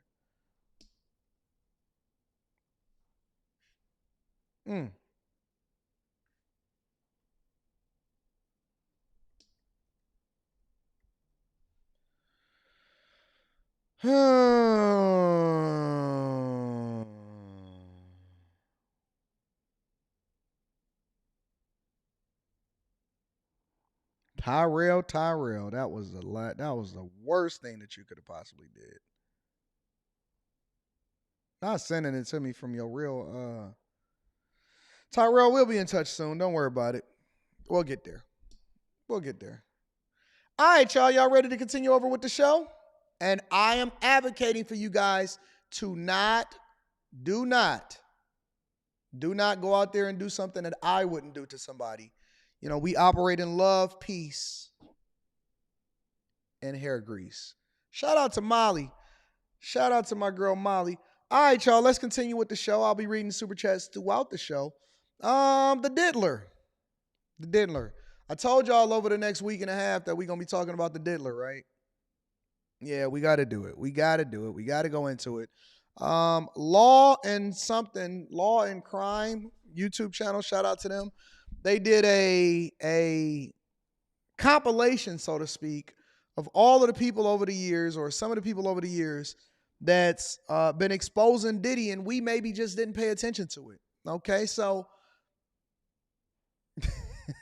y'all crazy, and we maybe not have paid attention to it. So I did some soul searching. And what I found was that I said, Anton, let me question you, because I always tell people to look in the mirror when you're pointing the finger. Hold on, y'all. We'll get there. Hey, Tyrell Foot says we responded. We gonna get to him shortly. Right after this, I'll show you guys what else he sent me. I said, Anton, maybe I'm wrong. Maybe I'm wrong about the diddler. Maybe I'm wrong and I'm on the wrong side of history here. Because I've stood on the idea that I'm not really a fan of Diddy at all. I think that he's put out some really great stuff throughout the years. I really enjoy making a band. When he made all of the members walk to go get that cheesecake, I said, this is the funniest junk I ever seen in my entire life. But I said, maybe I'm wrong about the idea that we should wait and everybody should have due process. Everybody should have due process. No? Everybody shouldn't have due process? Maybe there are some people that we should just convict in the court of public opinion and to just throw them under the bus. So I thought that this Law and Crime channel, shout out to Law and Crime, did a good job, possibly, of putting together a compilation of the people that was giving us all of the red flags before that. So let me hold myself accountable and be open to the possibility that I'm wrong. And let's get to it. Hip-hop legend and media mogul Sean Diddy Combs has seemingly remained untouchable for years. And now the potential downfall of his empire and legacy has taken the hip-hop community by storm. But was the writing always on the wall for Diddy's alleged behavior? Several celebrities have casually spoken out about his so-called parties, which lawsuits have alleged to be breeding grounds for sex assault and trafficking. Clues of what was allegedly behind the curtain began to emerge in November when Diddy's former girlfriend, Cassie Ventura, sued the mogul in federal court on allegations of rape and a decade-long pattern of physical and sexual abuse. The singer, who was previously signed to Diddy's Bad Boy Records, claimed the rapper was controlling of every aspect of her life, including where she lived, what she wore, and even her medical records. The suit alleged several instances of abuse committed by Diddy, including battery, rape, and forcing her to have sex with male sex workers. The suit also claims Diddy used intimidation to control the R&B singer, including allegedly having someone blow up another rapper's car after Diddy learned he was interested in romantically pursuing Cassie when they were on a break period from their relationship. Do y'all consider that love? Love in this club. Girl, I love you so much, I will go after this dude that tried to talk to you.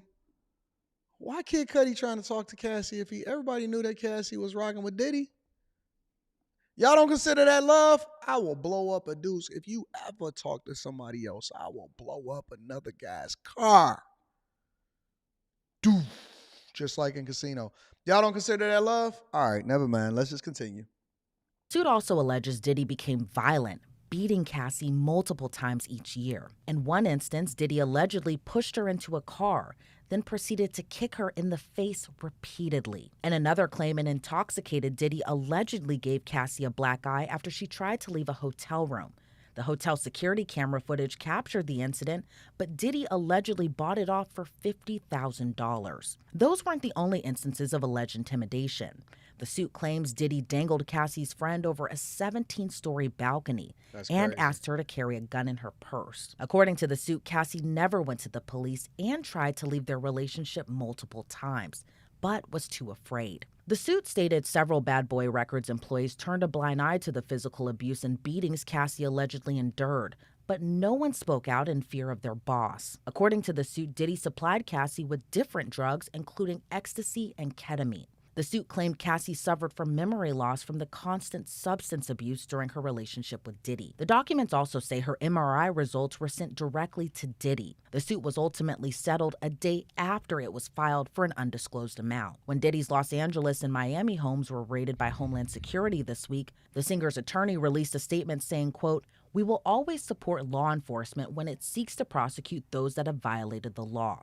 Hopefully, this is the beginning of a process that will hold Mr. Combs responsible for his depraved conduct." It wasn't the only instance a former girlfriend of Diddy's came forward alleging instances of abuse. Diddy's ex-girlfriend Gina Hunn said in a 2019 interview with controversial blogger Tasha K that Diddy allegedly stomped on her stomach and punched her in the head during one incident. Hunn reportedly dated Diddy when he and Cassie were on and off. In the interview, she said she pleaded with Diddy to stop hitting her and said she couldn't breathe after he stomped on her stomach. Just like Cassie, she alleges Diddy was mentally, emotionally, and physically abusive during their time together, and claimed Diddy would compare she and Cassie, saying Hunn is the bad one and Cassie is the good one. Hunn did not take legal action against Diddy. However, her interview resurfaced around the web when Cassie filed her lawsuit against Diddy. And after this week's raid, So here's my question.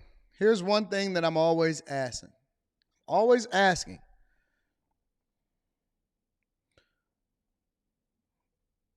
How long have Diddy been in power?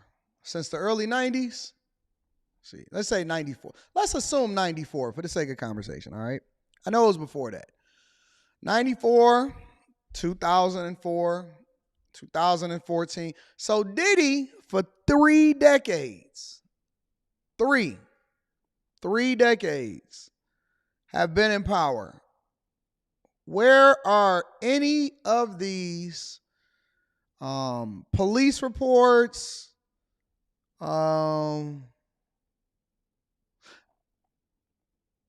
nobody told their parents, told the police, no, nothing of that? Y'all just sat there, took your L, and just went home? And I'm not saying that it didn't happen. It could have happened. But here's my question. Where are the police reports? Where's the evidence? Is it any pictures? Is it any police reports? Is it anything? Nothing. So for 3 decades, nobody went to the police. Nobody said nothing. Nobody ever filed nothing or said anything. Is video evidence? I can't wait till the video evidence come out too. I'm interested in seeing it. I want to see the pictures. How am I defending? Listen. Me asking questions is not defending anybody. Get out of your emotions and listen to what I'm saying. I'm asking questions, and I'm asking, where are the people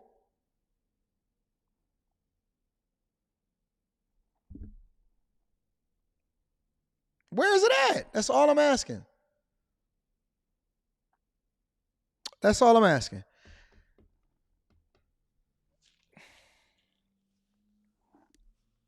Hey, chat, can y'all do me a favor? I'll ask y'all in a minute. Let's keep going. Celebrity interviews are also resurfacing and revealing more about Diddy's alleged conduct. In 2016, singer Usher, who had previously lived with Diddy when he was a teenager, told radio personality Howard Stern very curious things took place at Diddy's so-called Puffy Flavor Camp. Usher, who was around 13 at the time, had moved to New York City and Puffy lived Flavor with Diddy, Camp who was is going wild. by Puff Daddy I give you for that a one. year. The idea to live with Diddy came from L.A. Reid, who was Usher's manager. Usher said he went to live with Diddy for a chance to see the lifestyle and referred to the time period as a wild and crazy time in the 90s. And in a 2004 interview with Rolling Stone, Usher was quoted as saying, "Puff introduced me to a totally different set of stuff. Sex specifically. Sex is so hot in the industry. There was always girls around. You'd open a door and see somebody doing it or several people in a room having an orgy. You never know what's going to happen." But in 2016, when Stern asked whether Puffy's place was filled with chicks and orgying nonstop, Usher responded, "Not really. It was curious and he got a chance to see things but didn't know if he could indulge and understand what he was even looking at." Usher said very curious things took place there that he didn't necessarily understand. As for if it would be a place Usher would consider sending his children to, this is what he had to say. 14 years old. You're a dad now. Would you ever send your kid to Puffy Camp? Hell no. Meanwhile, a member of a girl group. So Usher was like, yo, I didn't see nothing, but, it was some wild stuff that was happening out here. Previously found. So now we're going to go over to the Danity Kane chick. And managed by Diddy, also spoke out after Diddy's homes were raided by federal agents. On Monday, Aubrey O'Day, who is a part of the group Danity Kane, shared a statement about Combs after the raid saying, quote, "What you sow, you shall reap." In December 2022, O'Day said she was fired from Danity Kane in 2008 because she wasn't willing to do what was expected of her, not talent-wise, but in other areas. She said she wasn't the only girl that was in those types of positions. This past September, Diddy announced his plans to reassign publishing rights to select Bad Boy Records artists, including O'Day's group Danity Kane. But O'Day claimed Diddy's deal came with strings attached, those strings being non-disclosure agreements, also known as NDAs, that the artist had to sign. O'Day said the NDA agreement included the artist would not disparage Puff, Bad Boy, Janice Combs, Diddy's mother, Justin Combs Music, EMI Publishing, or Sony ever in public. And despite Diddy presenting the music group Danity Kane with their publishing rights, O'Day said that doesn't equal more money for the group, saying the deal would only bring her less than $1,000 in royalties. Another former artist of Diddy also reacted to this week's raid of Diddy's homes. Rapper Mace called the raid big payback and said it was amazing it happened on the anniversary of Life After. Let me say this. The Aubrey O'Day chick, I don't see anything from her argument that actually justifies anything. Some of the other people, yeah, possibly. The Aubrey O'Day chick, I don't see it. Like, I'm not following. It's not resonating with me as far as saying that, oh my gosh, yeah. She like nothing that she said actually was relevant as far as saying that, okay, yeah, we need to go ahead and convict him and throw him under the bus. She just sounded like a disgruntled person as she got fired from Danity Kane. She never said that he did anything in particular that was sexual.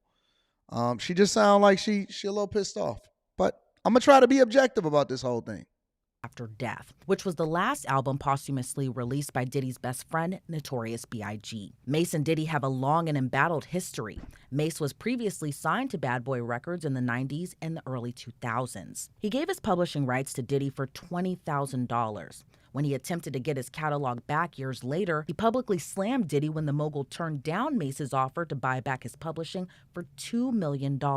Diddy ultimately gave the publishing rights back to Mace. Mace, who had previously worked with Diddy on hits such as Can't Nobody Hold Me Down and Mo Money, Mo Problems, before going on to have a successful solo career, said he escaped Diddy. During his podcast, which he hosts with fellow rapper Cameron, he seemingly referred to the serious allegations against... I think this chick is reading.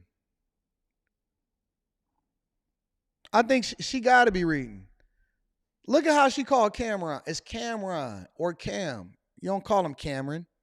Before going on to have a successful solo career, said he escaped Diddy. During his podcast, which he hosts with fellow rapper Cameron, he seemingly referred... See, and this is why I don't take a lot of this stuff serious, right? Because this is just a compilation of a bunch of people that's saying a bunch of stuff, but they reading it based off of what was produced. This doesn't align with anything, in my opinion.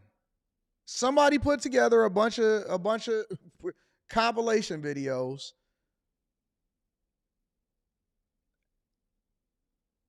It don't even Cameron? Come on, man. This literally could be, what y'all say, is AI?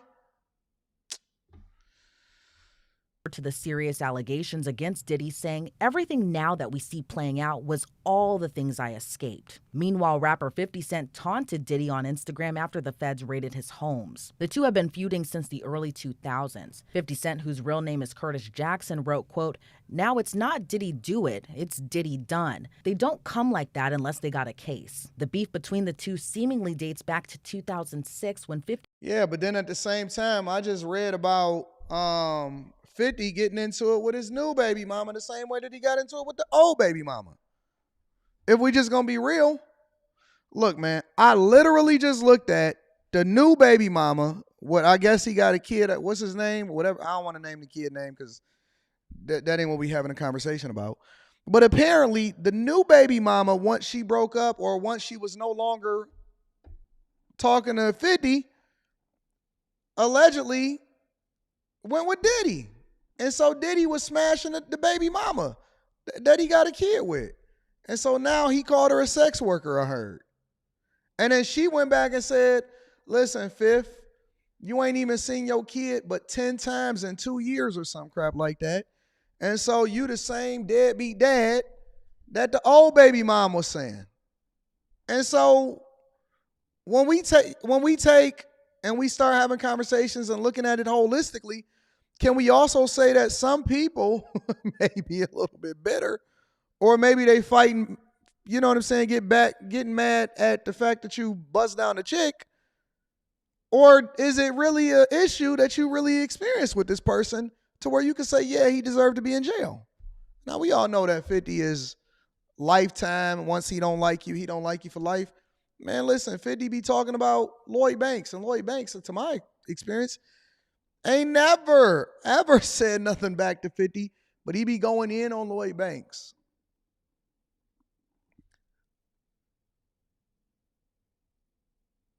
Did he had her first? Oh, okay. 50 was a good dad. His son is lazy. We're not talking about the older kid. We talking about the newer kid. We talking about the chick he just recently, the last chick that he had a baby with. And so, you know, his beef with Diddy apparently don't got nothing to do with whether or not he actually did anything wrong when it came to the allegations.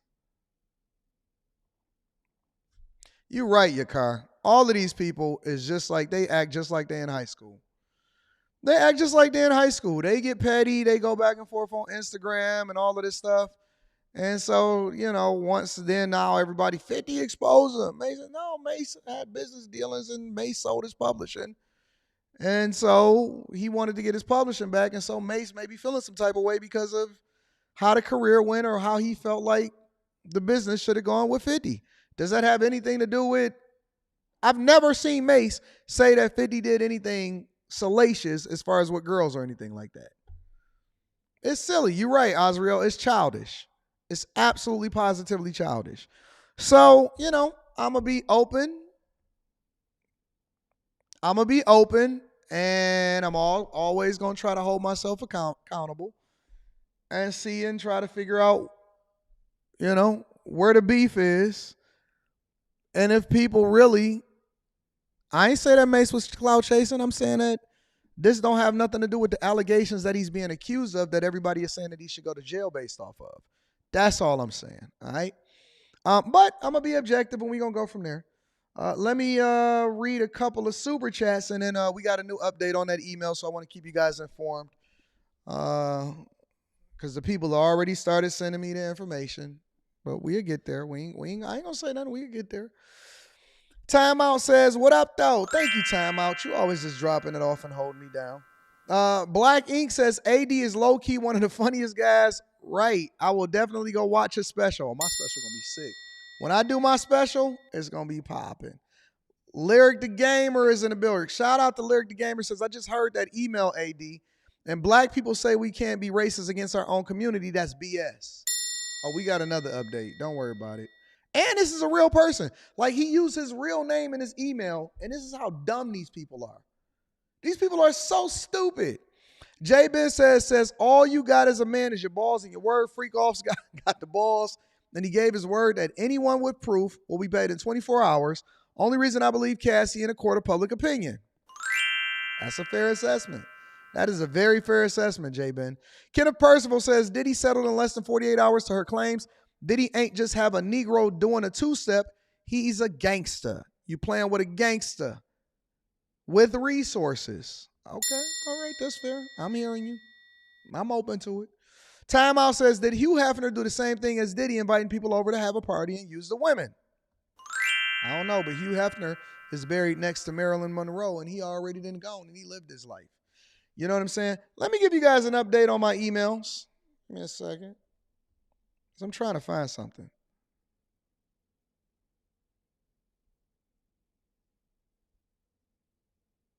Hold on.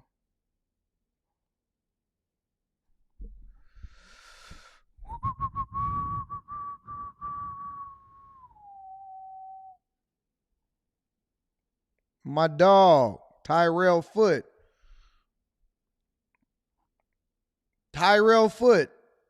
He goes on to say, I want to give y'all an update.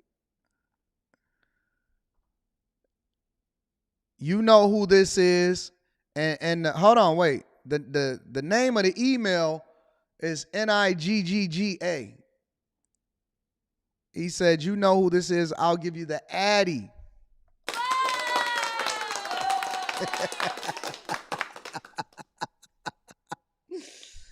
I don't know who this guy is. Hey, you know what I think? Honestly, I think that this is a person that actually, okay. First question I have is, why are people, it's Foote is his name. I think that's his name. Let me see. Why are people that don't like you, Tyrell, yep. Why are people that don't like you watching the show? Why are people that don't like you watching the show? Hold on, let me see something. I need to figure out something really quick. Because he's sending me a whole lot of emails. Some stuff I can show and some stuff I'm not going to show. Give me a second.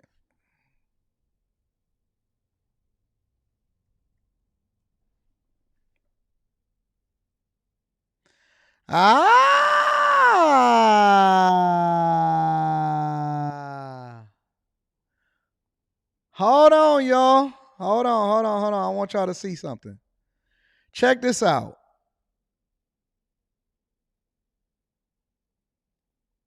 I knew it. Hold on. Check it out, y'all. All right, I figured it out now. See, he's not, listen, y'all. Let me show you something. This guy is just bothered. He's bothered, and I'm going to tell you why. Check this out. So, let me share my email with you guys again. Anybody remember the dude called Gangsta Love? So he used to be named Gangsta of Love, and he came up on my live stream. If anybody can remember that live stream, I don't know if y'all can find it, but if anybody can find that live stream, y'all go and find it, all right? So the dude's name, he came up on the live stream, and he was begging me for a coaching call. Y'all remember him? His name was Gangsta Love, and he was begging me for a coaching call. He was begging me for a coaching call. Yes, his name was Gangsta Love. Look at his emails. Bro, I need to talk to you, please. I spoke to you today on the live cam. Mr. Daniels, please. I just want a simple coaching call. Blah, blah, blah, blah, blah, whatever, so on and so forth. Yeah. Yeah. Yep. And so let me give y'all a little bit of insight. See, these are fans turned stands. I had to look him up in my email to figure out who this person was. Like, man, do I remember this name? So this is a fan turned stand. And so if you look at it, he says, hey, I spoke to you on a live cam today, and Mr. Daniels, please give me a coaching call. And so I said, all right, big dog, I'm going to give you a coaching call. He got his money up, and then he did something else disrespectful, and so I refunded him his money, and I said, listen. I refunded him his money, and I said, listen, I am not going to sit here and deal with the nonsense. You are cut off. You are cut off. I don't deal with people that do not have good character, and you will not bully me into giving you a coaching call. Now this is why he started talking about all of this different stuff and having anger and all of this stuff and getting mad, and now he's sending me hate mail. Listen, man, these are grown men. All right, I just wanted to share that with y'all really quickly. This is what I want to tell y'all before we continue over with the show. These are grown men. Grown men. No, I gave him a refund. I sent him his money back. I sent him a refund. These are grown married men that have jobs. Grown married men that got jobs that's hate watching from the clouds. Look, now he's saying, hey, man, let's cam up. Man, yeah, I'm not bringing you up on my platform. You know who I am? I'm Anton from AntonDaniels.com. Remember when he said that he was married? And he said that he was grown, and he was all on my jock, and he was, oh my God, I just want to be with you. Please help me. Give me a coaching call. I was like, all right, man, just go ahead and re-email me. I'm going to have my people look into it, and we're going to take care of it. Now he's sending me hate mail and saying he want to beat me up. And I never even did a coaching call with him. Why you want to beat me up? So you wanted my help.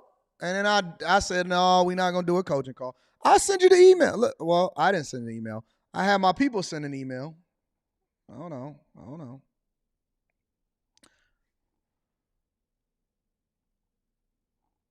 I have my people. Listen. AD, I just want a simple coaching call. This is what he wrote to me on Wednesday, November 29th, 2023. I just want a simple coaching call. I work every day. I'm a faithful man to my wife and take care of my kids.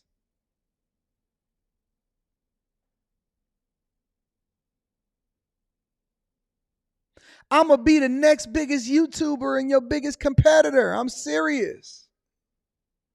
I'm also a man of God. This is what he said. And then he was saying that he was going to come and beat me up. Sir, now I have you on camera. We know what your identity looks like. I am going to send it in to the police and the authorities. And we're going to make sure that I need to get a restraining order. I need to go through all of the legal remedies, and I also need to make sure that I send them this video. I'm going to forward them all of the emails. And we're going to have a conversation, buddy. Yep. But it's going to be through the police and the investigators. Shame on you.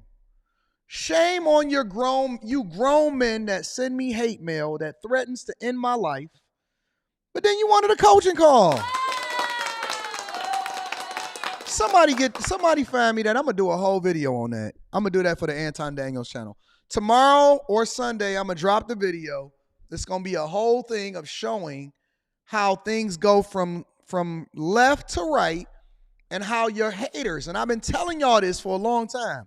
I'm going to do a whole segment on this. The people that say that they love you, and this is why y'all need to be careful. This is a bigger lesson in this. Before we move over into the next part of the show.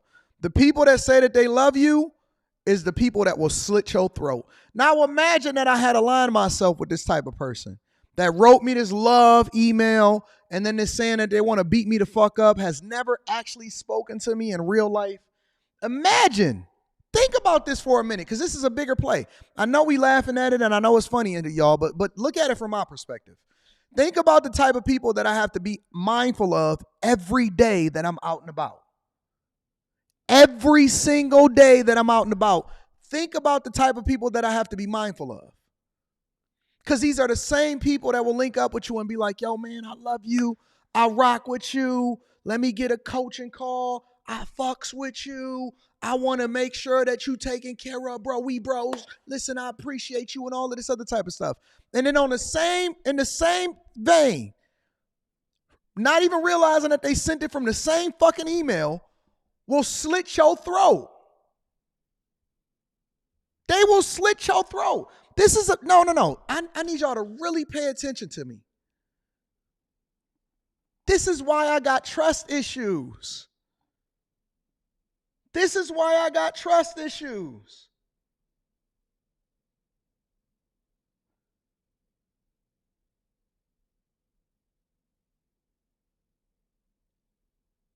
And y'all sitting there asking me, Anton, why you got to walk around with security? Why you think I got to walk around with security? Why you think I don't let nobody come to my crib? I'm not inviting nobody up to my place. I don't know what nobody's real intentions are. Listen, it only take one cornball, one snake, one person that say that they love you and that they want a coaching call and they want to be a part of your chasers.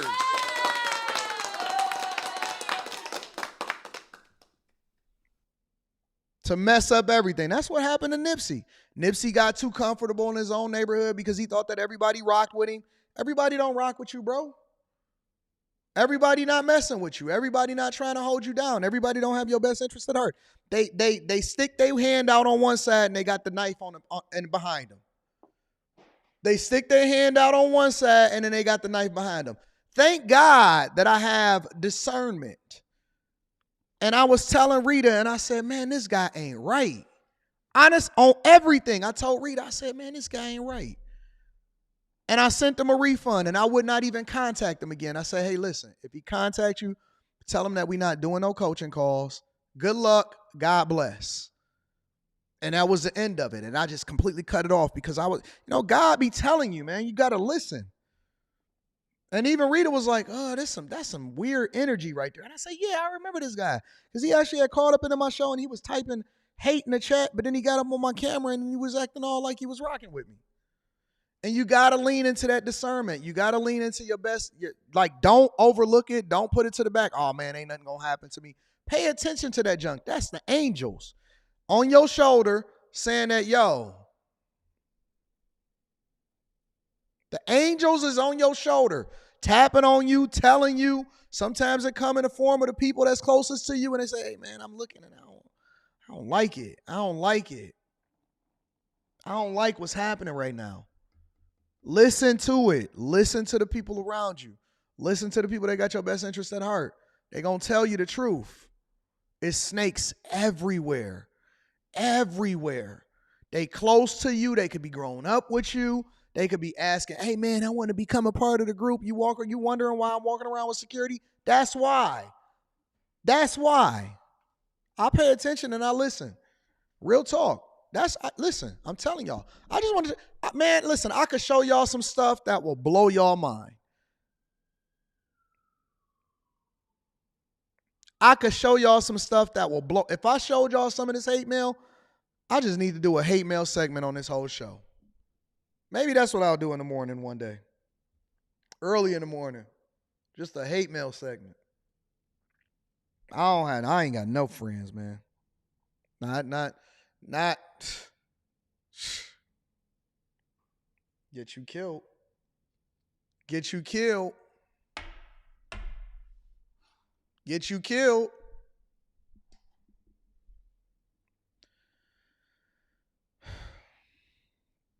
Didn't Diddy put his son's ex on a guts rental term? I don't know what Diddy done did at this point. Diddy done did so much stuff. The Gray Way says, in these types of cases, not just Diddy, I think people did things hoping for fame or financial gain, and now, for whatever reason, they want a refund. I agree with that also. I think it could be a little bit of both. Tech Coach Ralph says, why won't AD just be my friend? Shout out to Tyrell. Gangster love. Well-building journey. Man, hold on. Now y'all got me curious. Now I'm getting real curious.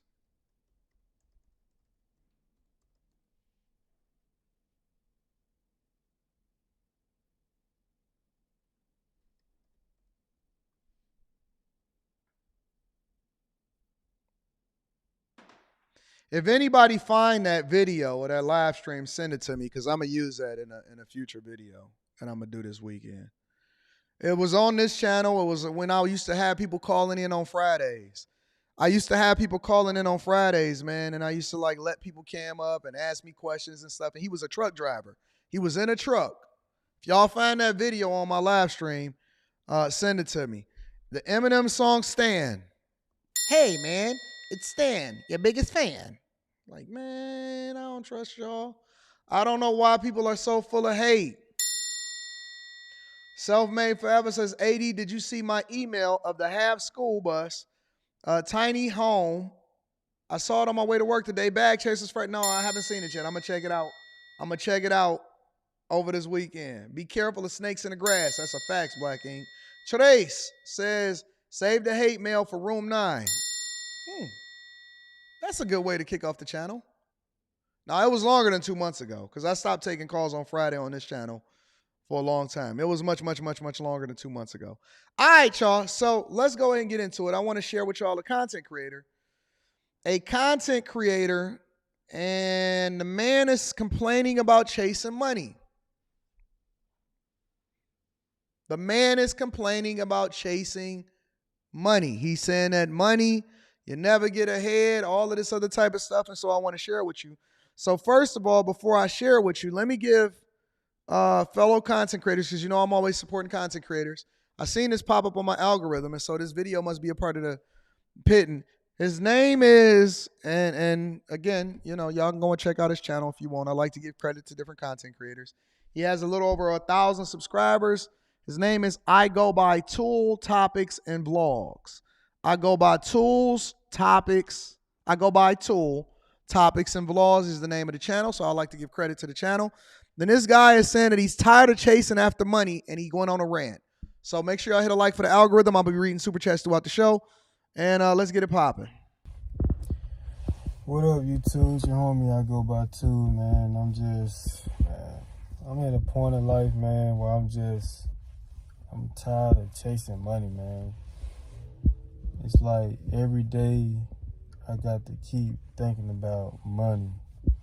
Money here, money there. I can't never just rest, relax, enjoy life, do things that I want to do. I always got to worry about bills. Always got to pay this, always got to pay that, always in debt. I'm just tired of it, man. I'm tired of chasing after money, man. Like, America, man, you always got to think about money, man. You could be, if you ain't making enough money, you can literally go homeless like that within a second. I'll be wanting to do certain things in life, travel and all this, but you got to work, man. You gotta pay bills. And some of you be like, oh man, you just sitting there whining, whining just tired of, I want to let my mind rest, Stop thinking about money. Like, you got to have money to do everything. Everything in life, you got to have money. If you don't have money, you can't do nothing in this world. I don't care how much you say money don't mean nothing. You got to have it to do whatever you want to do in life. I'm not really understanding what the problem is, though. Like, I'm going to be objective, and I've never seen his stuff before. I don't know anything about him. I'm giving him credit for his vlog. I'm not really understanding what the complaint is. I thought we as men were supposed to work. We don't even work that hard as far as the type of work that we have to do in order to generate the revenue that we have to get nowadays. Men back in the day, man, listen, I'm so thankful and blessed that I was born in the time that I was born. I was watching that Leonardo DiCaprio money when they was working, trying to get the oil and the physical labor, and they used to blow their backs out, and they ain't have no retirement and none of this stuff. And the line workers was actually working on the lines and suffering, and they had to build these skyscrapers, and they had the type of machines, the type of farm work that they was doing was different back in the day. I said, bruh, you telling me all I got to do is roll out of bed, work from home, and be able to get this money up? You telling me that I have the American? They had to deal with racism.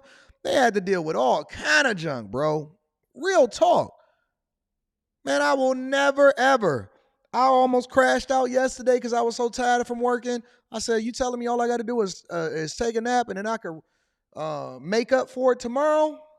Man, I will never, ever, ever, ever complain. Never complain about the opportunity that God has given me to be able to work hard and accomplish. This is the thing that we actually advocated for, honestly.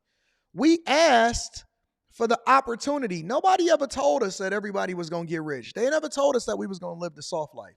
What they told us was that you have the opportunity to make something great of yourself and then change your life circumstances based off of whatever it is that you do. Man, listen, man, most of these people don't even work 40 hours. Y'all on the clock for 40 hours. You getting paid for 40 hours. How am I disconnected? I'm disconnected. I don't think that it's a person inside of this chat that work harder than me. At least 16, 17 hours a day, 7 days a week, I'm on. I have a job still, and I still work, and I still got multiple companies, and who work harder than me? Ain't no content creator on this platform that work harder than me. How am I disconnected? I've been working since I was 16 years old. I ain't never not had a job. I had 2 jobs. And I was going to school full time. And I was doing sales. I used to come home and my feet used to be hurting so hard that my chick would just rub my feet until I fell asleep, and I would get up and put them same shoes on again. I worked in a steel mill. I was working 16 hours a day, 7 days a week. I was working at Rouge Steel that then changed over into Severstal. I used to do doubles every single day. Every day I did a double. Every day I did a double. Right there in Dearborn. Local 600. I worked in the steel mill here in Detroit. How am I disconnected? If anything, I know it on both sides. That's the thing that gave me my work ethic. What are you talking about? I ain't never not grinded. I ain't never not had a job. With money, without money. As a matter of fact, this is the time that I actually should be able to sit down and chill even more, and I still choose to grind. I still choose to work. How am I disconnected? I ain't never not worked. I ain't never not grind. I ain't never not maximized the opportunity. I got 8 streams of income, not because they passive, because I actually worked that jump. I'm a man's man. What are you talking about? I was on the pickling lines, and then I was over in shipping, over in the shipping yards.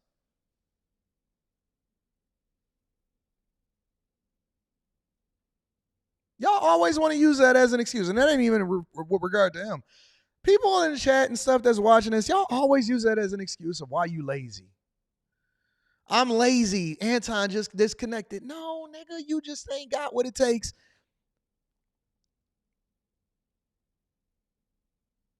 You just ain't got what it takes. You don't got what it takes to actually go and get it.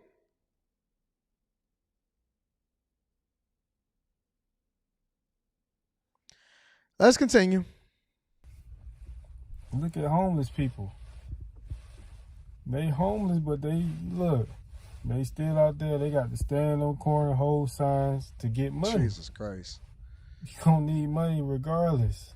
I don't even want to criticize him because he a up and coming content creator. He trying to get his channel popping.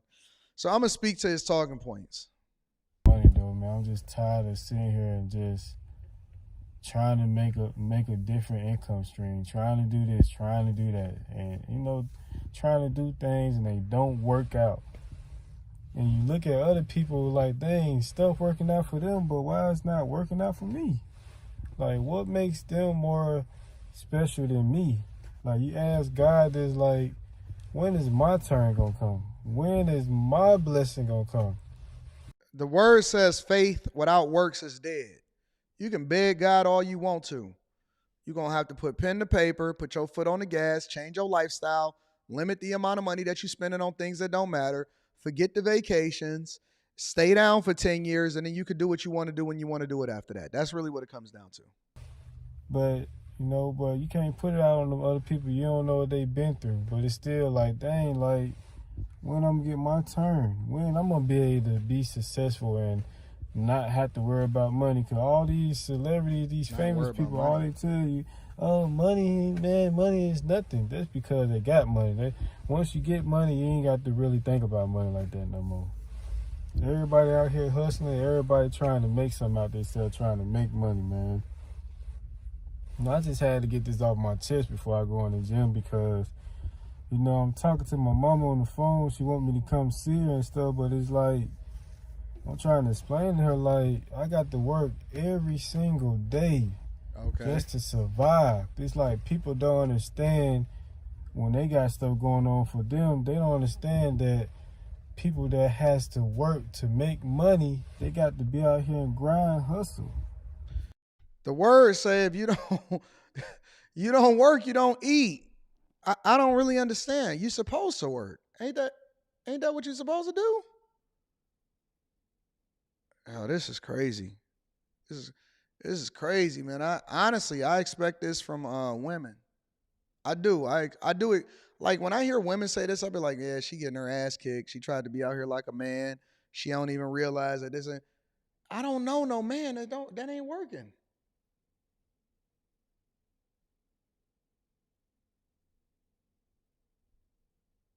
I don't know a guy that ain't working. I don't know one guy that has become successful in any way, shape, or form that did not make a sacrifice and stay down and they still grinding. I don't know.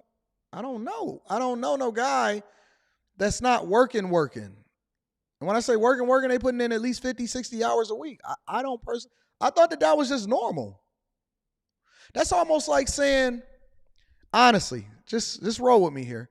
That's like a lion saying, man, I got to get up and hunt every single day in order to be able to feed the pride. That's what lions do. An elephant saying, oh, man, we got to migrate over here because this watering hole is starting to dry up. A fish saying, man, I got to go and swim today. I ain't never not been able to swim my entire life. What? I thought that this is what we do. This is what men do. Men work, right? I've never not known a man that didn't work. I've never not known a man that didn't work. I'm still trying to understand what the complaint is. Honestly, I'm still trying to understand what the complaint is. You could be working your 9 to 5 right now. And they can fire you right now. And if you ain't got nothing saved up, you is shit out of luck. You may get fired and then you try to get another job. It may take forever to get another job. So get 2 jobs. I don't know. Oh, man, we got a negative name in here. I don't like that name. That name could be offensive. We got to make sure that we get that out of here. All right, we got it. No. It's crazy out here, man. All of these guys that's in the chat right now, so and they feminine. People that's that crazy got over to me. 6 figures, they got money, and you complaining about life, nigga, you better think about if yours was down at a 0. We did that. We Think went to about zero. that. I went broke. You know, I don't take this YouTube serious. No, I don't. No, I would like to make it in YouTube. I'm good at content. I'm good at making films and stuff like that, but I don't really put it on here. But just like life is just like, man. Maybe you're having a bad day. You know, you just maybe you got just fired tired or of something. Chasing out the money. Like every day, I got to think about money. I got to watch what I spend. I got to, you know what I'm saying? It's called being an I adult. would like to be like some of y'all that just spend money, don't care, go broke. Like, I would love to be like that when I don't have to go broke. Be thinking about money and worrying all the time. But you know, it's just Sound like part you of want to be life, man, a kept woman, bro. I just wanted to, you know, pull your nuts up, bro. Y'all and let them hang. Let y'all understand me as a person, and hopefully, you know, this can help somebody out, because you're not the only one that's thinking about money and hustling, trying to get your money up. You know, you ain't the only one. Just like I'm talking, I know I'm not the only one. We're going to give him the benefit of the doubt. Maybe he's just tired. Maybe somebody pissed him off. Maybe he lost a job. Sometimes people have bad days and then they can go on, man, I ain't helping. No, man, get up out of here with that. Stop that. I already helped him out by reviewing his video. Got thousands and thousands of people in here watching this right now. And I already helped him out by reviewing his video. I don't really know what else that you want me to do. But shout out to him. I mean, listen, I hope he get his, seriously. It sounds like he and his emotions, he and his energy. Probably need to call dad instead of calling mom, because mom can't help you. Dad maybe will put a battery in your back and say, hey, get up and get it. And you get what you put out of it. So God bless him. I hope he does well. I did say the name of his vlog. You guys are more than welcome to be over there and check him out and see if his content is good. I haven't checked anything else out, but I seen this pop up in the algorithm, and so I decided to go ahead and try to give a content creator some opportunity to see what they're going to talk about. I didn't know what he was going to talk about, but it's low energy, though, honestly. And when you got low energy, you get out of it what you put into it. Sometimes you get out of it what you put into it, and if you're approaching it with such low energy and you think that, for some reason, we think that somebody owe us something. God bless them. I know women that put in more, get more energy than that. Reading some of the super chats. A-Man says, when they don't know how to stop it, they hate it. That's a fact. Jay Denoir 89 says, Anton, this is why I rarely F with ninjas, especially those single mama raised mofos. Hashtag dangerous, hashtag suspect, hashtag jealous is F. And these people will slit your throat, bro. Pookie's friend Ray, and they still be watching you. They be watching you, mad at you. You know what I'm saying? They be watching you like, dog, why you tuned into my live stream if you don't like it? Feminine energy, bro. I'd rather be dead than not get into the facts, man. If I can't get a bag, then let's just go here. I'm useless out here. I ain't never heard of a useless man. Advice for the fella crying about hustling. LGBT is looking for new recruits. Better go be a woman and you can get all of your little trips and fun handed to you. Yeah, man, y'all trying to live a kept woman life. This is what AD mean by men are becoming feminine. I think that women are starting to become a little more manly than men. I hate to say it, bro. I just hate to be honest about that. Dave G says, your wife be like, my husband has 2 jobs, ain't got to deal with this nonsense. Julius from Everybody Hates Chris. Shout out to you, my dog, Dave G. I appreciate you.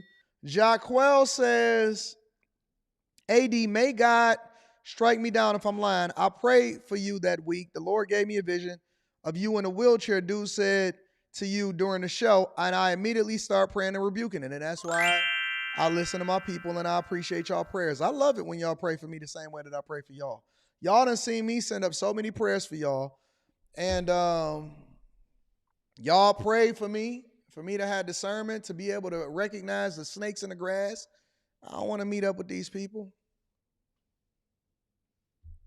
I don't want to meet up with these people. I'm chilling. I know I'm the broke friend, but once I started to let go and let God and focus on myself, I've been the happiest I've been in years. Might I add, I currently am getting a new bag chaser. Shout out to you. Ain't gonna be the broke friend for long. You ain't gonna be the broke friend for long if you part of the Patreon. Enforcer 2K9 says Gen Z was bred to be weak and to survive in this world, to be too weak to survive in this world. Z represents the end of the alphabet, and this generation will represent the end of humanity. Retired Aviator says the hair says it all. I agree. I ain't want to go there.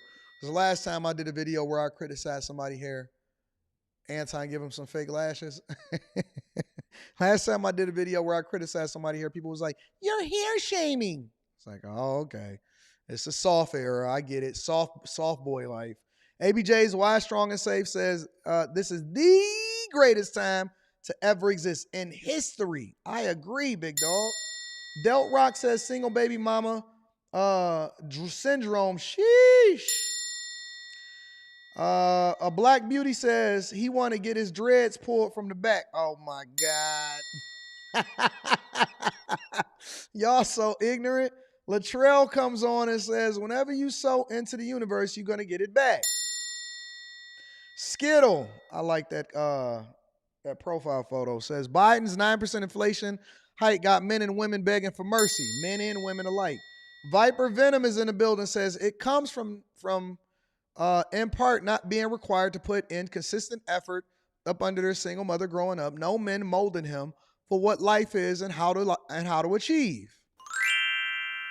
Maybe they didn't grow up around strong men that was working. I don't know, big dog. I don't know. All right, finally we get to the Will Smith aspect of the conversation. And I don't know where he started talking about it at. If anybody got the timestamps of where Will Smith started talking about money, y'all keep me in a loop. Will Smith, it looks like he's on a press run for the new Bad Boys movie. But the thing that caught my eye was on Instagram when he started talking about money and being fulfilled within. Money and being fulfilled within. So I'm going to see if I can find where that's at. Make sure y'all hit a like for the algorithm, subscribe to the channel, and turn on your notifications. And then we're going to go from there. Do you remember what it feels like to not be famous? No. To be. What was that like? You know, it was like If y'all can find a timestamp where he started to talk about money, y'all let me know where that's at. I want to see where this is at. Okay. Yeah. It was special even for us as a hip hop fan.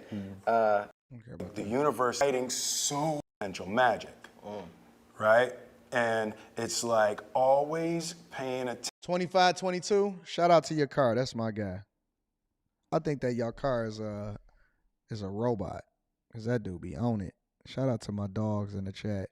2522. All right, let's see if we can get there. I'm sorry. Give me a second, guys. I want to be able to say that this is deep. And, you know, with the look at me, look at you, looking at me and all of that stuff. But I'm a C student. I'm a C student. So y'all got to give me some grace here. You got to give me some grace. I lost it. I tried to look at him while he was looking at him. You get it, Miss Jennifer? You got to explain it to me a little better. You got to explain it to me. I've lost it. I didn't get it. Can y'all tell me what y'all got? I didn't get it out of it. He lost me. He certainly lost. See, I'm going to be honest with y'all. Like, I don't always catch it. But this was deep. Maybe it's from something he was studying with his friends and whatever. I'm not tapped into my third eye.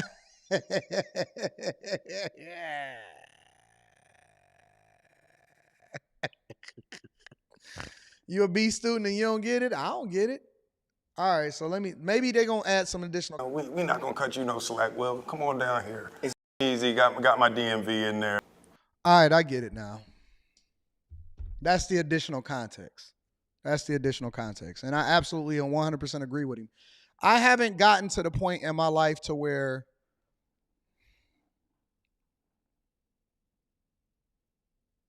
because it's all individual, right? And so he said there's nothing that he can buy, that nothing else for him to buy that he would want that he hasn't already bought. That could make him happy and enhance his happiness in that way.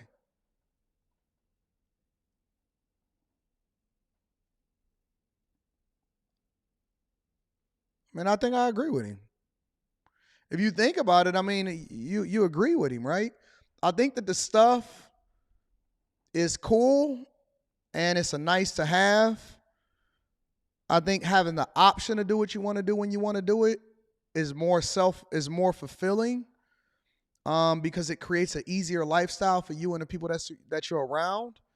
But I don't think that it's needed. I don't think that it's necessary, because I think that happiness does come from within. You should be happy regardless of the circumstances that you're in. And again, money is a tool, because it could dramatically increase or improve your lifestyle. But at the end of the day, you can't take any of it with you. And so that's why it says that the love, not money itself, but the love of money is the root of all evil. And you're right, Brandy. Money makes you more of what you already are. It doesn't necessarily improve who you are. So I do think that, and that's why it's important for us to work on the character. I agree with Will Smith. I agree with the entire context of how he explained it. He said it's not people or your children or money or stuff or cars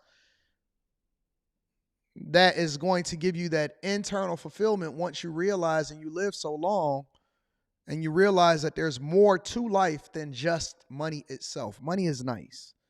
I ain't even gonna kid you. It's very nice. It's nice to know that when I work,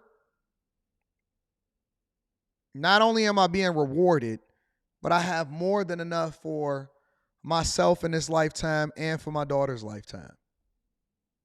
It relieves you. It allows for you to actually be able to focus on other things that's more meaningful in life. You know? And so I absolutely, and although I do think that men should always work and men are always going to be compensated, according to whatever it is that they sow, the seeds that they sow, I don't think that it's the end all be all. Money is not everything. You actually have to have the character development. It's almost like, you see people get into relationships, but they was never whole when they got into the relationship, And so regardless of how great the other person is, they'll never, ever really be able to be fulfilled or satisfied, even if that person or they interdependent on that person for their happiness, because you got to be happy within, and that way you can continue to be happier with the person that you're with. And so if you're a good person and you need to work on that character, I think that absolutely it enhances the lifestyle and it enhances everything, because you didn't get it in a salacious way. You didn't rob nobody. You didn't kill nobody. You didn't sell no drugs to your community. The money itself is not going to fix you. It's not going to fix your circumstances. But to do the thing that you're truly purposeful about and get it legally and have fun doing it, and then you get the money on top of it, it just enhances everything. It enhances everything. So, yeah, I agree with him. I'm with it. Shout out to Will. Uncle Willie, Big Willie style.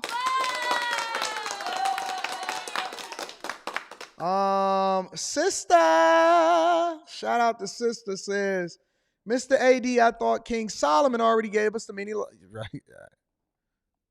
And real talk, you're right. You're right, baby. You are absolutely right. Just make sure that y'all not Tyrell out here acting like a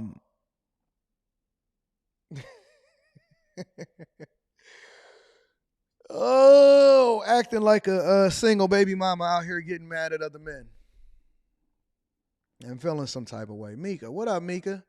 Mika, I told the people that me and you gonna start our new live stream 2 days a week on After Hours, starting next Thursday. We got After Hours tonight. I'm gonna be on After Hours tonight, kicking it with y'all. Makeup show from last night because I was tired, boss. I was tired, boss. All right. I love you guys. I appreciate you. Some of these people are bipolar. Tyrell is bipolar. He need to fix what he got going on at home. He's so focused on me that he ain't even wrote nothing to his wife. But he over here writing 1,000 emails to me. Man, I can't help you. God bless you. I don't owe you nothing either. I gave you a refund. All right. So listen, I love y'all. I appreciate y'all. It's gonna be fun tonight. I'll probably live stream from. I ain't telling y'all nothing no more because I don't trust these people. I know my chasers love me. I know my chasers got my back. Shout out to the new bag chasers. Make sure y'all join the Patreon on Monday. I think Monday is the first of the month, the best day to join. And it's gonna be a fun month. April, because April is a shout out to all of the Aries. I ain't into all of the astrology and stuff, but shout out to the Aries. It's the Aries time, baby. It's my birthday month is April. Shout out to that. Hey, y'all give Tyrell some grace. He don't know what he doing. He still need to be held accountable for his actions, but he don't know what he doing. Yep. That is the Tyrell. So listen, after hours tonight, let's get it popping. We're going to have some fun. Let me read a couple more super chats, and then I'm going to get y'all up out of here for the day. Enforcer 2K9 says, I think there's no such thing as static happiness. Purpose and pursuit of it is what gives life meaning. Without a goal, life feels meaningless. I agree with you. And yep, April is my birthday month, Trap. I agree with you. We all have to have purpose. And that's why it says, seek ye first the kingdom of God and its righteousness, and everything else will be added to you. Yep. Sister says, Mr. AD, you mentioned Apostle Paul. He talks about contentment in all seasons of life and plenty in one. Paul is actually my favorite person outside of Jesus, obviously. Is my favorite person in the Bible, sis. Absolutely. Absolutely. I love Paul. All right, y'all. So look, life is good. People want to take us out, but we still here, baby. We still here. True to Myself says April 11th. Big homie, is that what you asking me? Is that my birthday? Are y'all asking me what my birthday is? April 11th too.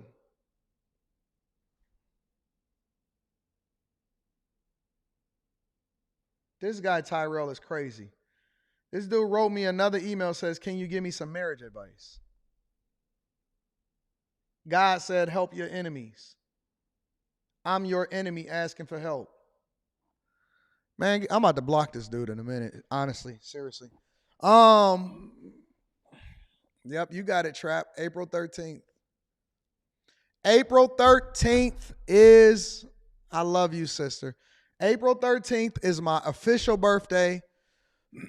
April 11th is my spiritual birthday. So that's something new that y'all didn't know about. April 11th is my spiritual birthday. And April 13th is my natural birthday. So April 11th, I'll give y'all a little bit of insight about me on the way out the door. Just a quick hit. Just a really quick story. I got saved, sanctified, and filled with the Holy Ghost on April 11th, 2 days before my birthday. All right. Here's another thing. Me and my youngest brother, he's 6 years younger than me, we're actually twins in our spiritual birthday. So we both got saved on the same day. That's what it is, oat milk. No, listen. Tarrying, I know what. Listen, I stand for Jesus. That's what I stand for. It is what it is. I know, haha, all fun and games, but in reality, that's the real birthday for me. That was the day that I was born again, and that I had officially given my life over to Christ. It was April 11th, and me and my brother both were tarrying for the Holy Ghost, and we got saved. You'll be married April 11th. Shout out to King Manasseh in the building. Shout out to you, big dog. Yep. April 11th is me and my younger brother's spiritual birthday. We got saved on the same day. Yep. And the Pentecostal church. That's correct. I went to a Pentecostal church. So I went to the type of church where you shout and you dance for Jesus and they pray for you in olive oil and, all of that. I went to that type of church. And so, we had to tarry on the altar for the Holy Ghost and wait on God. And then, receive the Spirit of God and give your life over to God and all of that. So, yeah, man, that's my life. And I will, maybe one day I'll tell y'all more stories about that type of stuff, but this is the Millionaire Morning Show, so we don't really talk about it. It's Friday, though. Shout out to you, King Manasseh. So, all right. I love y'all. I appreciate y'all. Thank y'all for continuing to rock out with me, the Millionaire Morning Show, another week in the books. And we getting it popping. We going to get it in. I love y'all. I appreciate y'all. I'm going to see y'all tonight, but I need y'all to do me one more favor before we get up out of here. Make sure that you guys share this with your family and friends. We don't want to be successful by ourselves. I love you. I appreciate you. You guys are the greatest on earth. I'm going to see y'all tonight. Peace.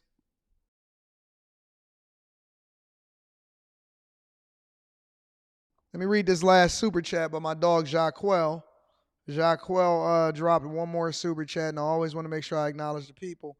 Jacquel says, 1 Timothy 6:10, the love of money causes all kind of evil. Some people have turned away from what we believe because they want to get more and more money, but they have caused themselves a lot of pain and sorrow. Thank you, my friend, for holding me down. I appreciate you for supporting the platform.